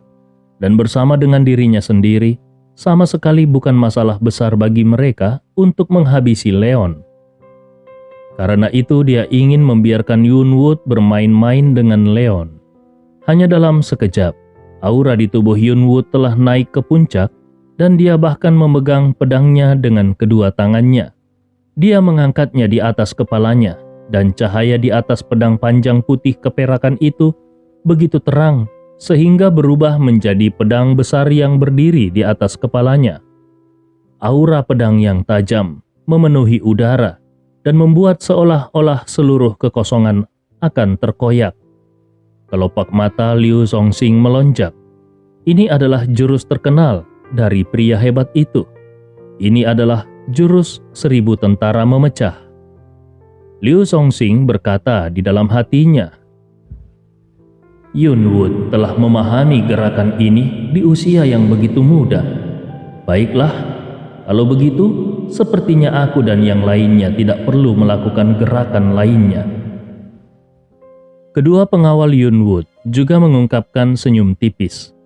1000 tentara memecah adalah jurus pedang terkuat keluarga mereka. Dan kabarnya kalau dilatih secara ekstrim, satu pedang bisa menghancurkan 1000 tentara. Tetua agung mereka saja baru menyadari jurus ini ketika dia hampir berusia 40 tahun. Dan tetua agung mengandalkan jurus ini untuk mengambil posisi tetua agung, sehingga menyebabkan kehebohan di dunia seni bela diri pada saat itu. Sekarang, tuan muda mereka, Yunwood, belum genap berusia 30 tahun dan telah memahami jurus ini. Pencapaiannya di masa depan pasti akan berada di atas tetua agung. Menghadapi gerakan berat ini, Leon pasti akan sulit untuk melarikan diri dari kematian, bukan? Tepat pada saat ini, Yunwood yang nafasnya telah naik ke titik ekstrim, dengan ganas menebas pedangnya, dan bilah pedang yang panjangnya lebih dari 3 kaki itu terlihat seperti petir dari langit yang cerah. Yunwood menebas ke arah kepala Leon sambil berseru, "Aku akan membunuhmu." Bagi Leon pada saat ini dia seolah-olah terjebak di tengah-tengah ribuan pasukan. Dia ingin menggerakkan tubuhnya, tetapi dia tidak bisa melakukannya. Seluruh tubuhnya benar-benar terkunci oleh niat pedang yang berasal dari Yunwood. Tetapi dalam menghadapi pedang yang dapat menghancurkan 1000 pasukan ini, dia tidak mau hanya berdiam diri. Sebaliknya dia terus memobilisasi ki sejati di tubuhnya dan niat tinju yang menakutkan juga meletus. Kemudian dia langsung meledakkan tinjunya ke arah pedang raksasa itu. Leon mengeluarkan jurus naga surgawi memecah fajar. Bayangan naga melesat dan dengan kejam meledak di atas pedang Yunwood. Kedua kekuatan ekstrim itu berbenturan bersama dan meletuskan cahaya yang menyilaukan seolah-olah matahari telah meledak. Pedang ki yang agung dan kekuatan tinju yang keluar dengan sembrono merobek-robek semua yang ada di sekitarnya. Ketika semua cahaya ini menyebar, bagian dalam kedua pedang itu sudah penuh dengan lubang, seolah-olah telah disapu oleh senapan mesin yang berat secara bergantian. Pakaian di tubuh Leon juga tersayat oleh pedang ki dan memperlihatkan jejak darah yang panjang di banyak tempat. Dia terlihat sangat menyedihkan. Dalam benturan kali ini jelas terlihat kalau Yunwood berada di atas angin. Kedua pengawal Yunwood tertawa. Meskipun pedang Yunwood bisa diblokir oleh Leon, tetapi keterampilan Yunwood jelas jauh di atas Leon. Dengan kekuatan penuh dari Yunwood, sudah jelas kalau Leon sama sekali bukan tandingan Yunwood. Raja Racun Liu Zongxing juga menghela nafas. Dia agak menyesal karena Yunwood tidak bisa membunuh Leon dengan satu pedang, tetapi menilai dari benturan pedang tadi, jelas terlihat kalau kultivasi Yunwood sudah cukup untuk mengalahkan Leon. Jadi tidak perlu khawatir soal menang atau kalah. Yunwood juga tidak menyangka kalau Leon bisa mematahkan jurus 1000 tentara memecah miliknya. Tetapi melihat penampilan Leon yang menyedihkan, akhirnya dia pun merasa lega dan hendak menyerang lagi. Dia ingin mengambil kesempatan ini untuk menghabisi nyawa Leon. Namun tiba-tiba, dia mendengar suara senandung dingin Leon. "Pedang yang bagus. Baiklah, kalau seperti ini aku tidak akan menyembunyikan kecanggunganku. Kau juga bisa berusaha menangkap pedangku." Yunwood tertegun dan berseru di dalam hatinya, "Orang ini juga tahu gerakan pedang, tapi tidak ada pedang di tangannya sama sekali." Hanya dalam waktu sepersekian detik, Yunwood melihat tangan kanan Leon mengepal dengan kuat dan gagang pedang yang dipadatkan oleh garis ki sejati muncul di tangannya, diikuti oleh tubuh pedang yang menusuk dan dengan cepat mengembun. Ekspresi wajah Yunwood langsung berubah seketika.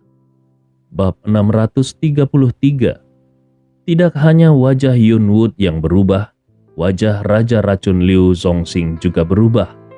Melihat pedang panjang di tangan Leon yang benar-benar terkondensasi dari ki sejati, wajahnya berubah menjadi sejelek mungkin. Memadatkan ki menjadi pedang adalah kemampuan yang hanya bisa dimiliki oleh para ahli yang telah mencapai alam bawaan keempat dan alam pencerahan.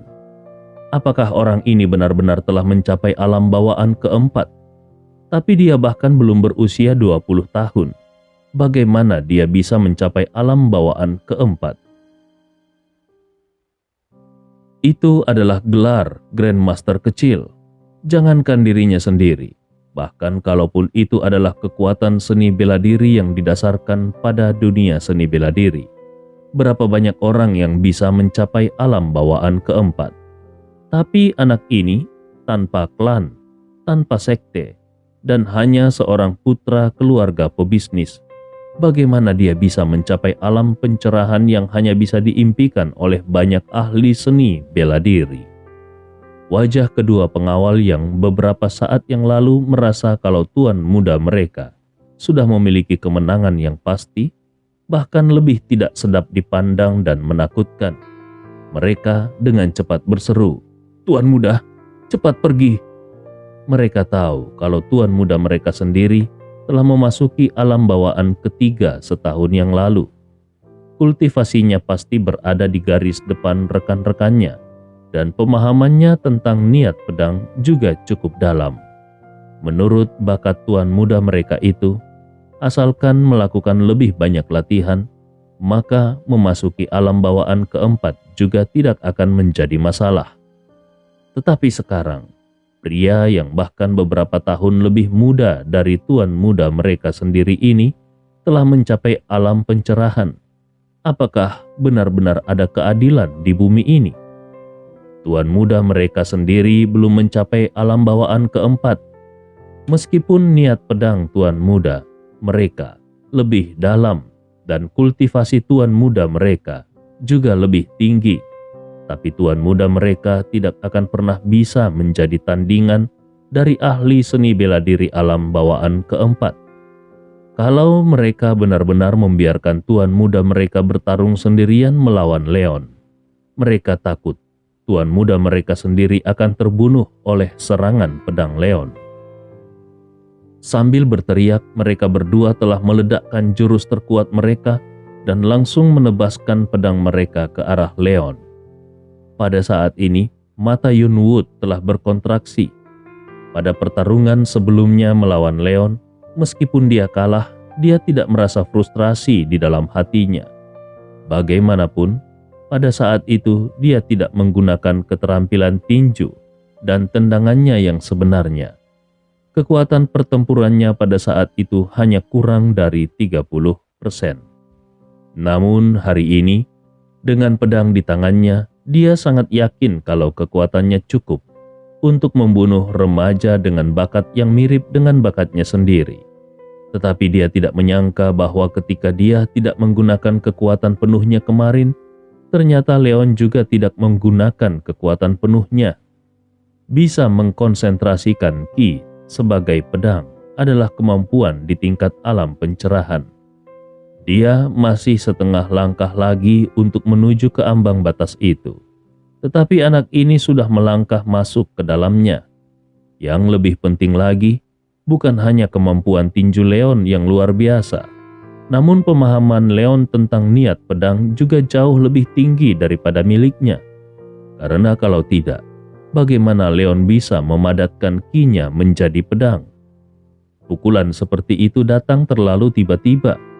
Dia benar-benar ingin mati-matian melawan Leon dan mencoba kekuatan jurusnya. Tetapi dia kehilangan semua semangat juangnya ketika dia merasakan pedang ki yang terkondensasi di udara. Tanpa ragu-ragu, sementara dua pengawalnya bergegas datang dengan kecepatan penuh, Yunwood berbalik dan pergi. Bukannya dia tidak ingin bertarung untuk hidupnya, tetapi dia benar-benar tidak memiliki keberanian untuk melakukannya. Namun Leon malah tertawa ringan. Sudah terlambat kalau kau ingin pergi sekarang. Kemudian pedang panjang dengan kondensasi ki yang ada di tangannya bergetar, dan pedang ki itu pun meledak di udara, kemudian menebas kedua pengawal Yunwood dari bawah ke atas. Pedang Yunwood memang mampu menghancurkan 1000 pasukan. Namun pedang Leon bagaimanapun cukup untuk membelah langit. Itu adalah pedang yang sama yang dia gunakan untuk membunuh tuan muda dari menara Yunjian, yaitu Yun Di. Hanya saja pada saat ini, pedang itu bahkan lebih kuat dan aura pedang itu bahkan lebih tajam. Dengan sebuah suara mendesing, pedang dari kedua pengawal itu langsung dipotong berkeping-keping. Ketika energi pedang itu melintas, lengan keduanya yang memegang pedang juga terpotong oleh satu tebasan pedang. Luka-luka yang diakibatkan oleh tebasan pedang itu seperti tahu yang diiris. Kedua pengawal itu bahkan tidak sempat merasakan sakitnya luka karena sosok Leon sudah menerkam dan pedang panjang yang dipadatkan oleh ki sejati di tangannya bergetar lagi, lalu kemudian mengiris tubuh kedua pria itu. Dua ahli hebat yang kultivasinya telah mencapai alam bawaan kedua. Pada saat ini, mereka bahkan tidak bisa mengeluarkan tangisan yang menyedihkan karena mereka langsung mati sepenuhnya. Selama semua proses ini, sosok Yunwood telah bergegas ke sudut dinding dan seluruh tubuhnya melompat ke atas dan menyapu ke arah dinding. Raja Racun Liu Songxing dan adik laki-lakinya, Dr. Liu, juga buru-buru menyapu ke sisi lain. Mereka semua ingin melompat keluar dari halaman. Pada dasarnya, target utama Leon adalah Liu Songxing. Tetapi, dia juga tidak pernah ingin melepaskan pria yang menggunakan nama Yunwood. Karena mereka telah bergabung untuk mengalahkan Leon, maka Leon pun sama sekali tidak ingin memberi mereka pengampunan.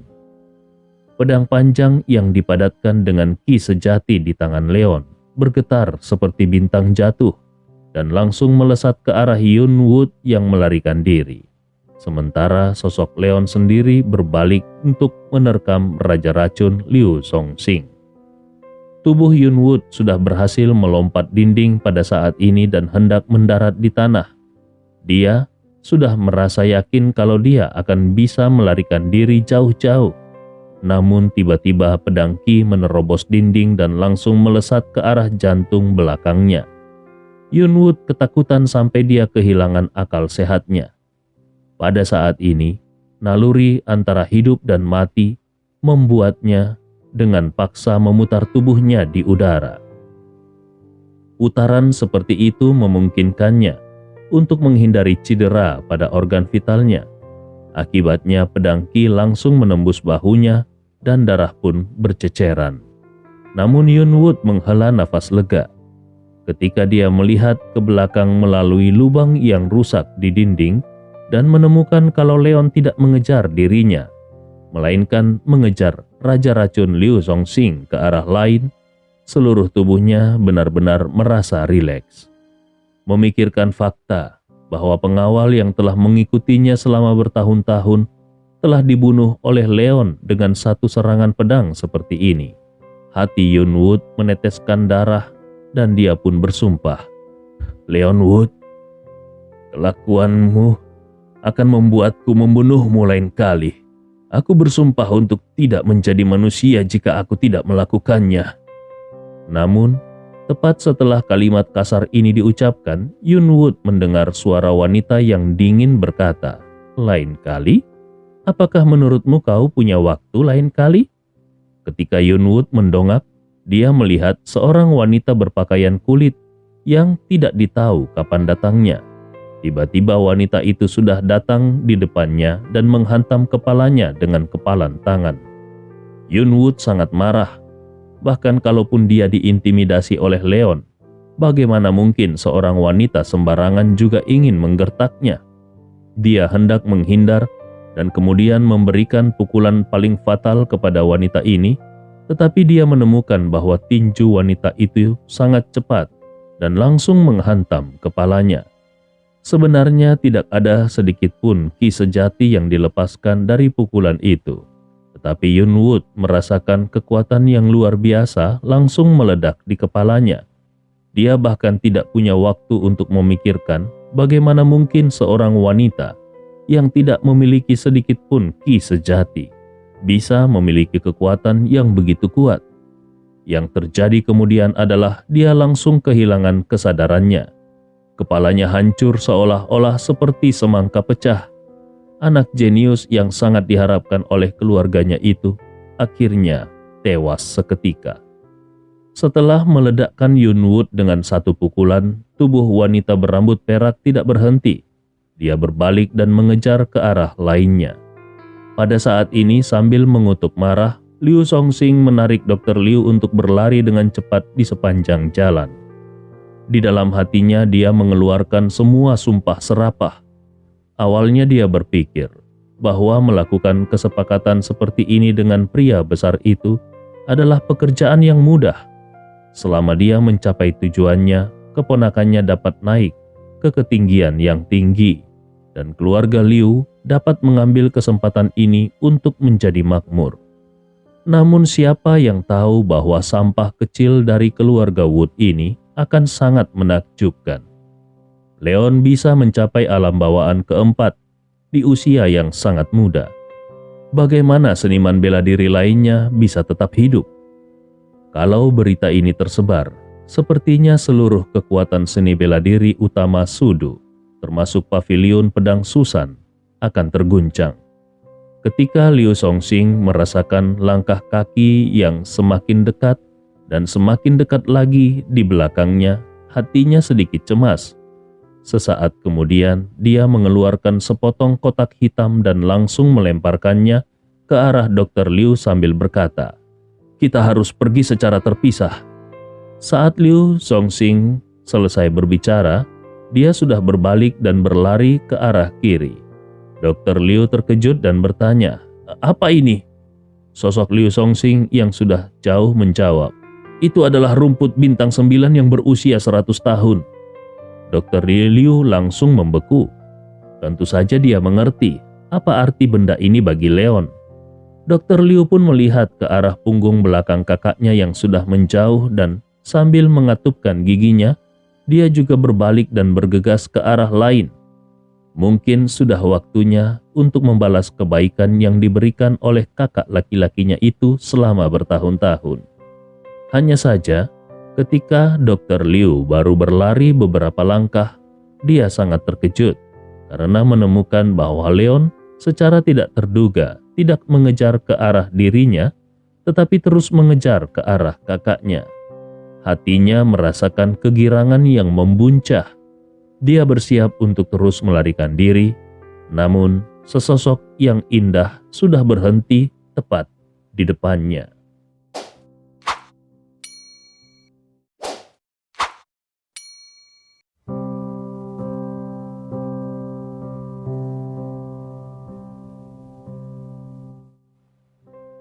Di sisi lain, Liu Zongxing berlari dengan marah di sepanjang jalan.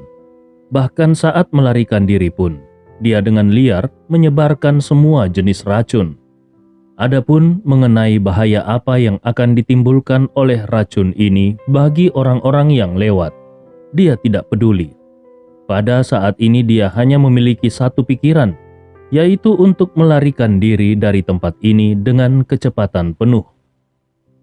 Kekuatannya sendiri jauh lebih kuat daripada saudara laki-lakinya, yaitu Dr. Liu. Meskipun tulang-tulang seluruh tubuhnya sudah rapuh karena faktor usia, tapi dengan kemampuannya dalam menggunakan racun, dia yakin dia akan bisa menang, walaupun harus melawan master alam bawaan ketiga. Apalagi kalau harus melawan mereka yang baru saja masuk ke dalam alam bawaan ketiga, di mana biasanya ki yang ada di dalam darah belum sepenuhnya menyelesaikan proses pendinginan. Kemungkinan besar, tanpa harus bergerak pun, ahli seni bela diri seperti itu bisa diracuninya hingga jatuh ke tanah. Tetapi ketika dia benar-benar diminta untuk menghadapi master alam bawaan keempat, dia tidak memiliki keberanian sedikit pun. Di alam bawaan keempat, esensi dan darah dari seluruh tubuh telah lama menyelesaikan proses pendinginan, sehingga ketahanan tubuh mereka terhadap racun jauh melebihi seniman bela diri biasa. Racun yang mematikan bagi para seniman bela diri biasa mungkin tidak akan bisa meracuni pihak lain. Menghadapi musuh seperti itu, Liu Zongxing benar-benar tidak perlu mendekat sama sekali. Dia hanya perlu mengeluarkan beberapa tembakan pedang ki yang bisa mengakhiri hidup musuhnya. Tindakannya yang menyebarkan bubuk beracun dengan liar juga dilakukannya karena ingin menghentikan Leon sejenak.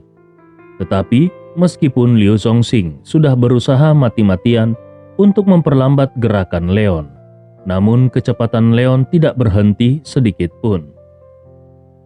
Seolah-olah taburan bubuk beracun itu sama sekali tidak ada.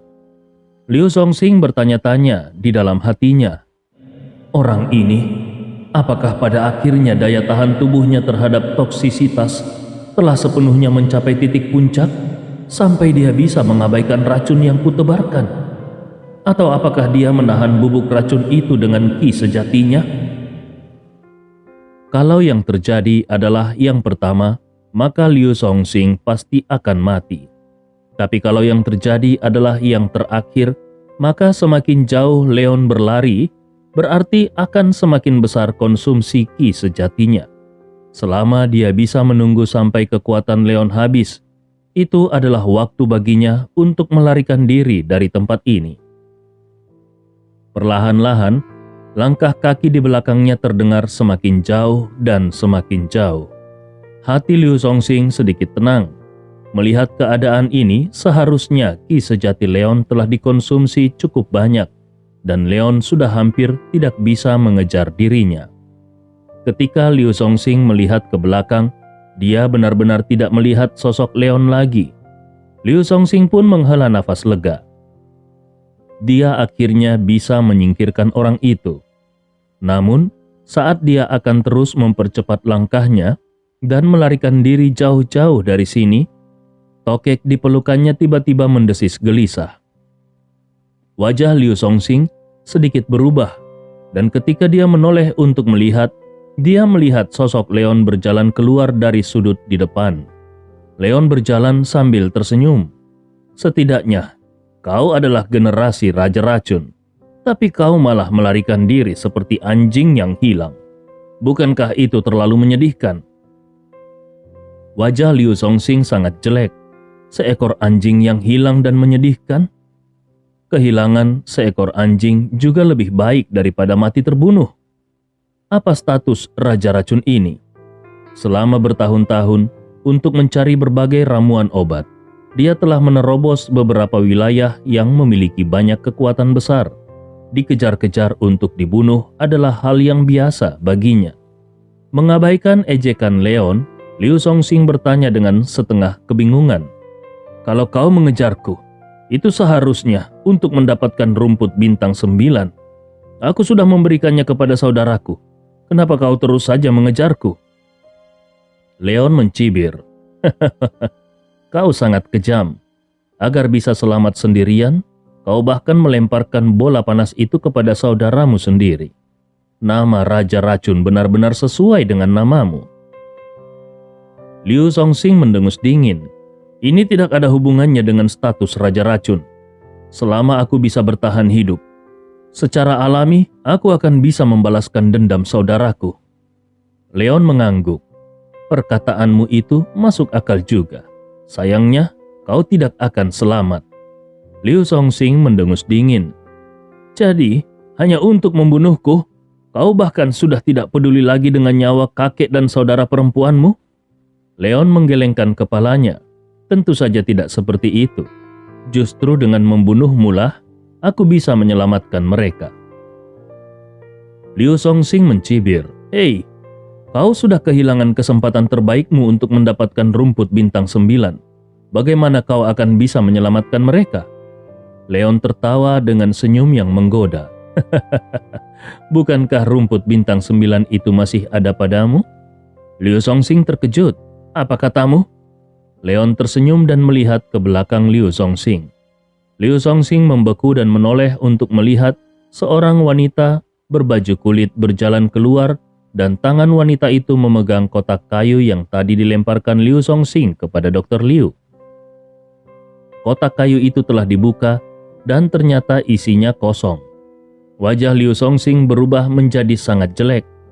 Leon menghela nafas ringan. "Kau menggunakan trik yang bagus untuk memindahkan harimau agar menjauh dari gunung.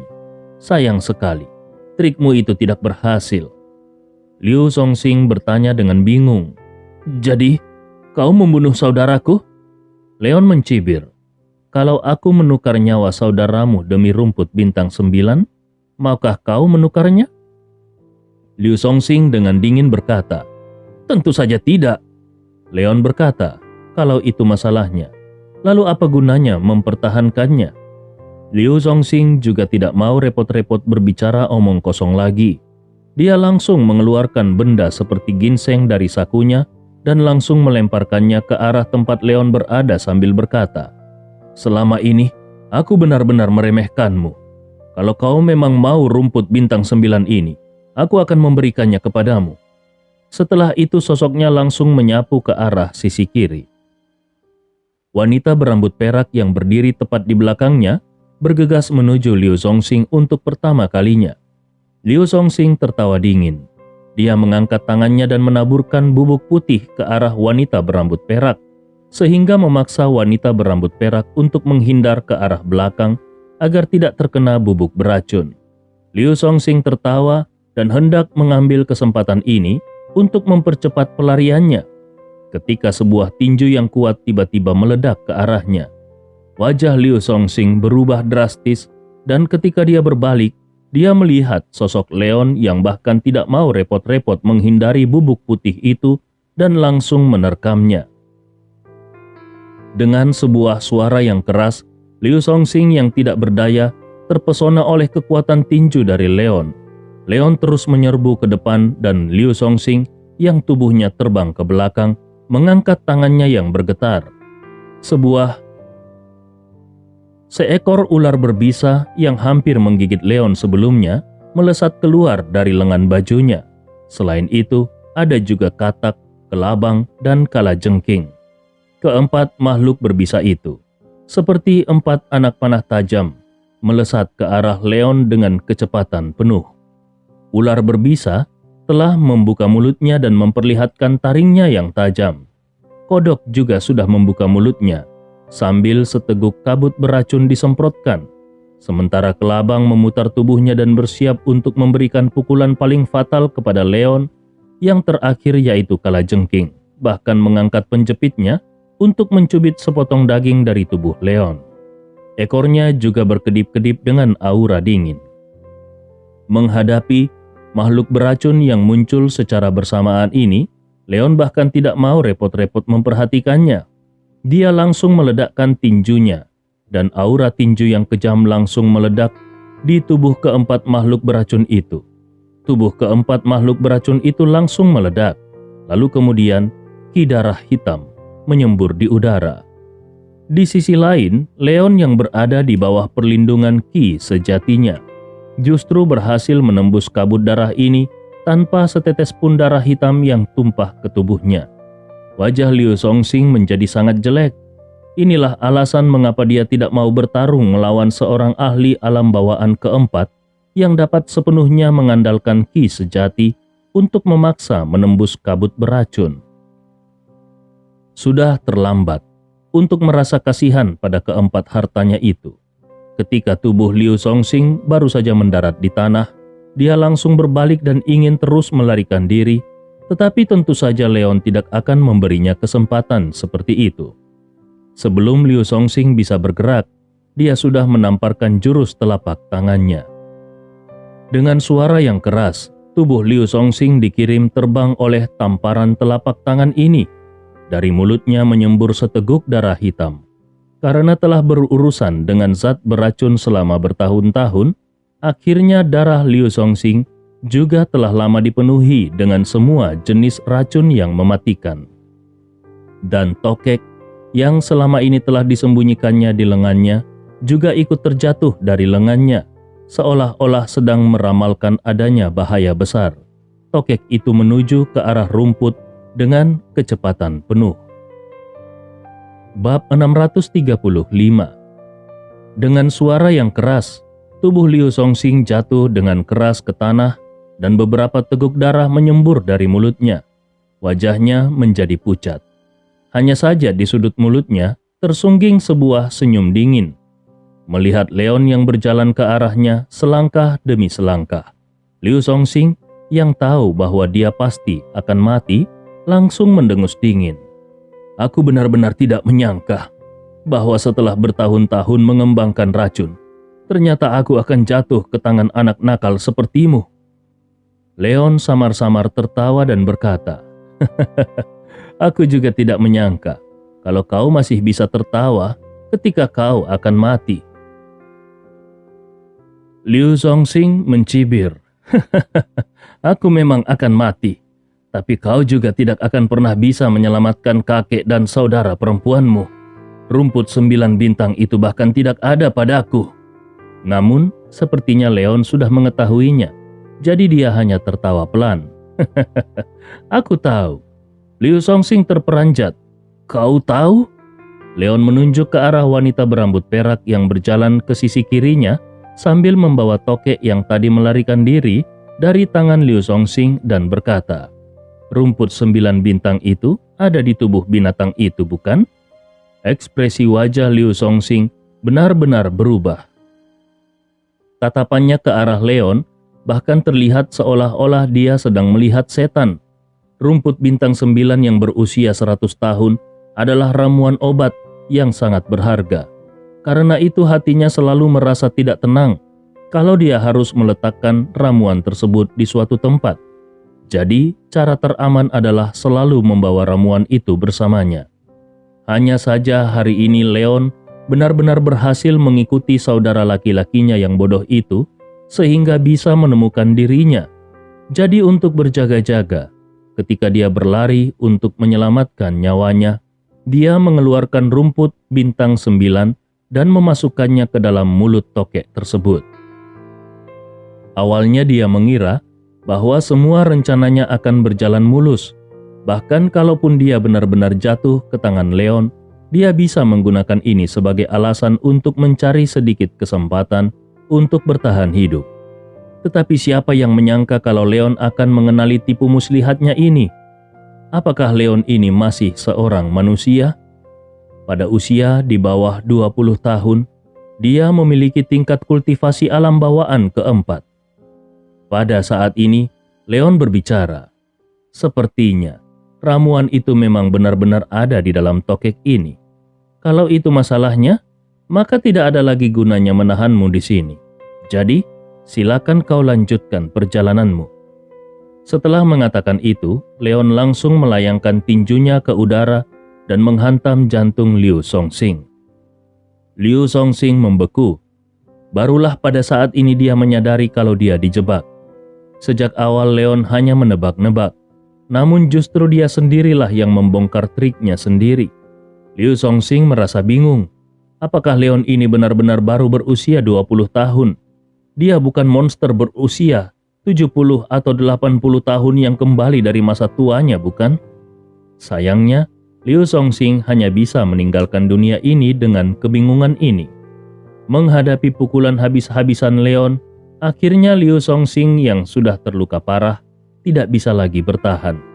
Seluruh rongga dadanya penyok oleh kekuatan pukulan itu, dan hatinya bahkan hancur berkeping-keping oleh kekuatan pukulan itu. Satu generasi Raja Racun akhirnya jatuh. Setelah membunuh Liu Songxing dengan satu pukulan, Leon tidak melepaskannya begitu saja. Dia berjongkok dan dengan hati-hati menggeledah seluruh tubuh Liu Songxing. Akhirnya dia menemukan kalau memang tidak ada rumput bintang 9 di tubuh Liu Songxing. Leon berdiri dan berkata kepada wanita berambut perak yang berdiri di sampingnya, "Sepertinya rumput bintang 9 itu benar-benar ada di dalam tubuh tokek ini." Namun wanita berambut perak tidak mempedulikan perkataan Leon. Dia justru bertanya dengan rasa ingin tahu, "Kapan kau masuk ke alam bawaan keempat?" Leon berkata dengan terus terang, Setengah bulan yang lalu." Setelah pertempuran dengan Yundi pada hari itu, Leon secara samar-samar menyentuh ambang batas alam keempat. Dan setelah berkultivasi selama beberapa hari lagi, dia benar-benar bisa memahami alam pencerahan dan melangkah ke alam bawaan keempat setengah bulan yang lalu. Namun ini adalah sesuatu yang tidak dia katakan pada siapapun. Wanita berambut perak menghela nafas panjang. Ketika dia pertama kali datang untuk membunuh Leon, kekuatan mereka berdua tidak terpaut jauh. Tetapi sekarang secara tak terduga, dia telah ditinggalkan jauh di belakang oleh remaja ini. Alam bawaan keempat. Di seluruh negeri ini, ada berapa banyak orang yang telah mencapai tingkat kultivasi ini? Suku Satsuma dikenal sebagai bangsa petarung, tetapi bila dibandingkan dengan Leon, mereka tidak ada apa-apanya. Leon tidak mengatakan apa-apa lagi. Dia mengambil tokek yang memiliki racun di sekujur tubuhnya itu dari tangan wanita berambut perak dan membuka mulutnya. "Ayo kita pulang dulu. Kalau kita terlambat, kita akan mendapat masalah saat binatang ini mencerna rumput bintang 9. Racun yurin masih bisa ditunda untuk sedikit waktu, dan dia juga masih punya waktu untuk menemukan rumput bintang 9 lainnya. Tetapi situasi kakek sangat kritis. Kalau dia tidak mendapatkan rumput bintang 9 ini, tidak akan mungkin baginya untuk menemukan rumput bintang 9 yang lainnya dalam waktu 1 hari. Mereka berdua pun kembali ke villa keluarga Wood dan menyerahkan tokek tersebut kepada Zubachi. Zubachi tidak membuang-buang waktu. Dengan cara khusus dia membelah tubuh tokek tersebut dan benar saja dia mendapatkan rumput bintang 9 yang berumur 100 tahun di dalam tubuh tokek tersebut. Dengan rumput bintang 9 yang berusia 100 tahun ini, racun pengendali mayat di dalam tubuh kakeknya akhirnya bisa dibersihkan. Namun, racun di tubuh Yurin masih membutuhkan rumput bintang 9 lainnya, dan untuk saat ini Leon tidak tahu di mana dia bisa mencarinya. Pada akhirnya, Leon memikirkan Liu Xian'er. Karena wanita itu sangat berpengetahuan luas, mungkin saja melalui dia, Leon bisa mengetahui tentang rumput bintang 9. Tepat ketika Leon sedang bersiap untuk menuju ke Moonlight Kingdom, sekelompok petugas polisi dengan senjata lengkap memaksa masuk ke dalam villa keluarga Wood. Pemimpin kelompok itu adalah Gu Changseng, wakil direktur Departemen Kepolisian Kota Rongdu. Melihat situasi seperti ini, Leon yang hendak pergi keluar langsung mengerutkan keningnya. Leon bertanya dengan bingung, "Direktur Gu, apa yang kalian lakukan di sini?" Gu Changseng dengan dingin menjawab, "Leon, kami menduga kau terkait dengan kasus pembunuhan, jadi tolong ikut kami ke kantor polisi." Leon semakin mengerutkan keningnya. Direktur Gu, kau bercanda bukan? Dia terkait kasus pembunuhan? Mungkinkah pembunuhan yang dilakukannya terhadap Liu Zongxing telah ditemukan? Tapi tidak peduli apakah itu tubuh Liu Zongxing atau Yun Wood. Kedua tubuh itu sudah dihancurkan, bukan? Gu Changsheng mencibir. Bercanda? Keluarga yang beranggotakan 3 orang yang beralamat di Jalan Willow Lane nomor 331 di kota selatan dibunuh olehmu, bukan? Leon mengerutkan keningnya.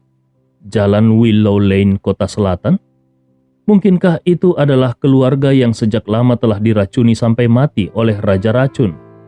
Ketiga orang itu memang baru saja terbunuh, tetapi sebenarnya mereka sudah lama meninggal. Hanya saja tidak ada cara untuk menjelaskan hal ini kepada para petugas polisi ini. Yang paling membingungkan Leon adalah karena masalah ini baru saja terjadi belum lama ini. Jadi bagaimana para polisi ini bisa mengetahuinya? Siapa dalang yang berada di balik pelaporan ini? Leon berkata sambil tersenyum lembut. Direktur Gu, kupikir kau mungkin telah salah paham. Hari ini aku sama sekali tidak meninggalkan keluarga Wood. Gu Changsheng mencibir. Kau sama sekali tidak meninggalkan villa keluarga Wood ini? Leon, jangan berpikir bahwa karena keluarga Woodmu begitu kuat di Rongdu, sehingga kau bisa melakukan apapun yang kau inginkan. Masih ada hukum di dunia ini. Kemudian setelah itu dia berkata kepada anak buahnya, bawa saksinya ke sini. 2 orang anak buah Gu Changsheng segera membawa seorang pria berusia 30-an. Gu Changsheng menunjuk ke arah Leon sambil bertanya kepada pria itu. Tuan Liu, apakah orang yang kau lihat pagi ini adalah dia? Pria itu menjawab dengan sedikit ketakutan. Iya, itu dia. Aku melihatnya keluar dari rumah Li Tua dengan mata kepalaku sendiri. Ketika aku bergegas untuk melihat, aku melihat kalau keluarga Li Tua sudah mati. Pria itu jelas terguncang oleh kematian keluarga Li Tua. Leon menunjuk dirinya sendiri dan berkata, apakah kau yakin kalau yang kau lihat itu adalah aku? Pria itu mengangguk dengan percaya diri. Benar, aku tidak akan mengenali orang yang salah. Bahkan kalaupun kau mengganti pakaianmu, aku pasti tidak akan salah mengenalimu. Gu Changsheng mencibir. Leon, apalagi yang sebenarnya ingin kau katakan? Di masa lalu, dipinjamkan 100 nyali pun, Gu Changsheng tidak akan berani membawa orang ke villa keluarga Wood untuk menangkap tuan muda ini. Tapi sekarang dia mendapat dukungan wali kota. Memikirkan kata-kata yang diucapkan wali kota dan ditambah dengan kesaksian dari saksi. Maka, demi masa depannya sendiri, pada akhirnya dia pun melakukan tindakan ini.